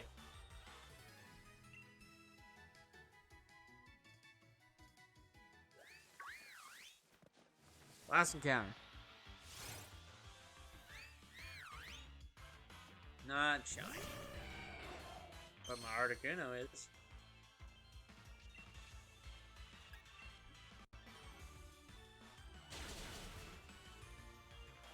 By the way, guys, I did not get the 3 Galarian birds from the events. Fuck those events. In fact, they were gift from Void. And we're just going to presume he got them from those events. No, he didn't. We're just going to presume he did. Alright. Alright, guys, so the timer has now stopped. We are at 328 encounters. That is going to be it for today's episode. So like and subscribe to YouTube and Twitch. Comment to your videos if you read them. Follow on Twitch, and we'll see you guys in the next Shiny Hunt. Goodbye. Good night, everyone.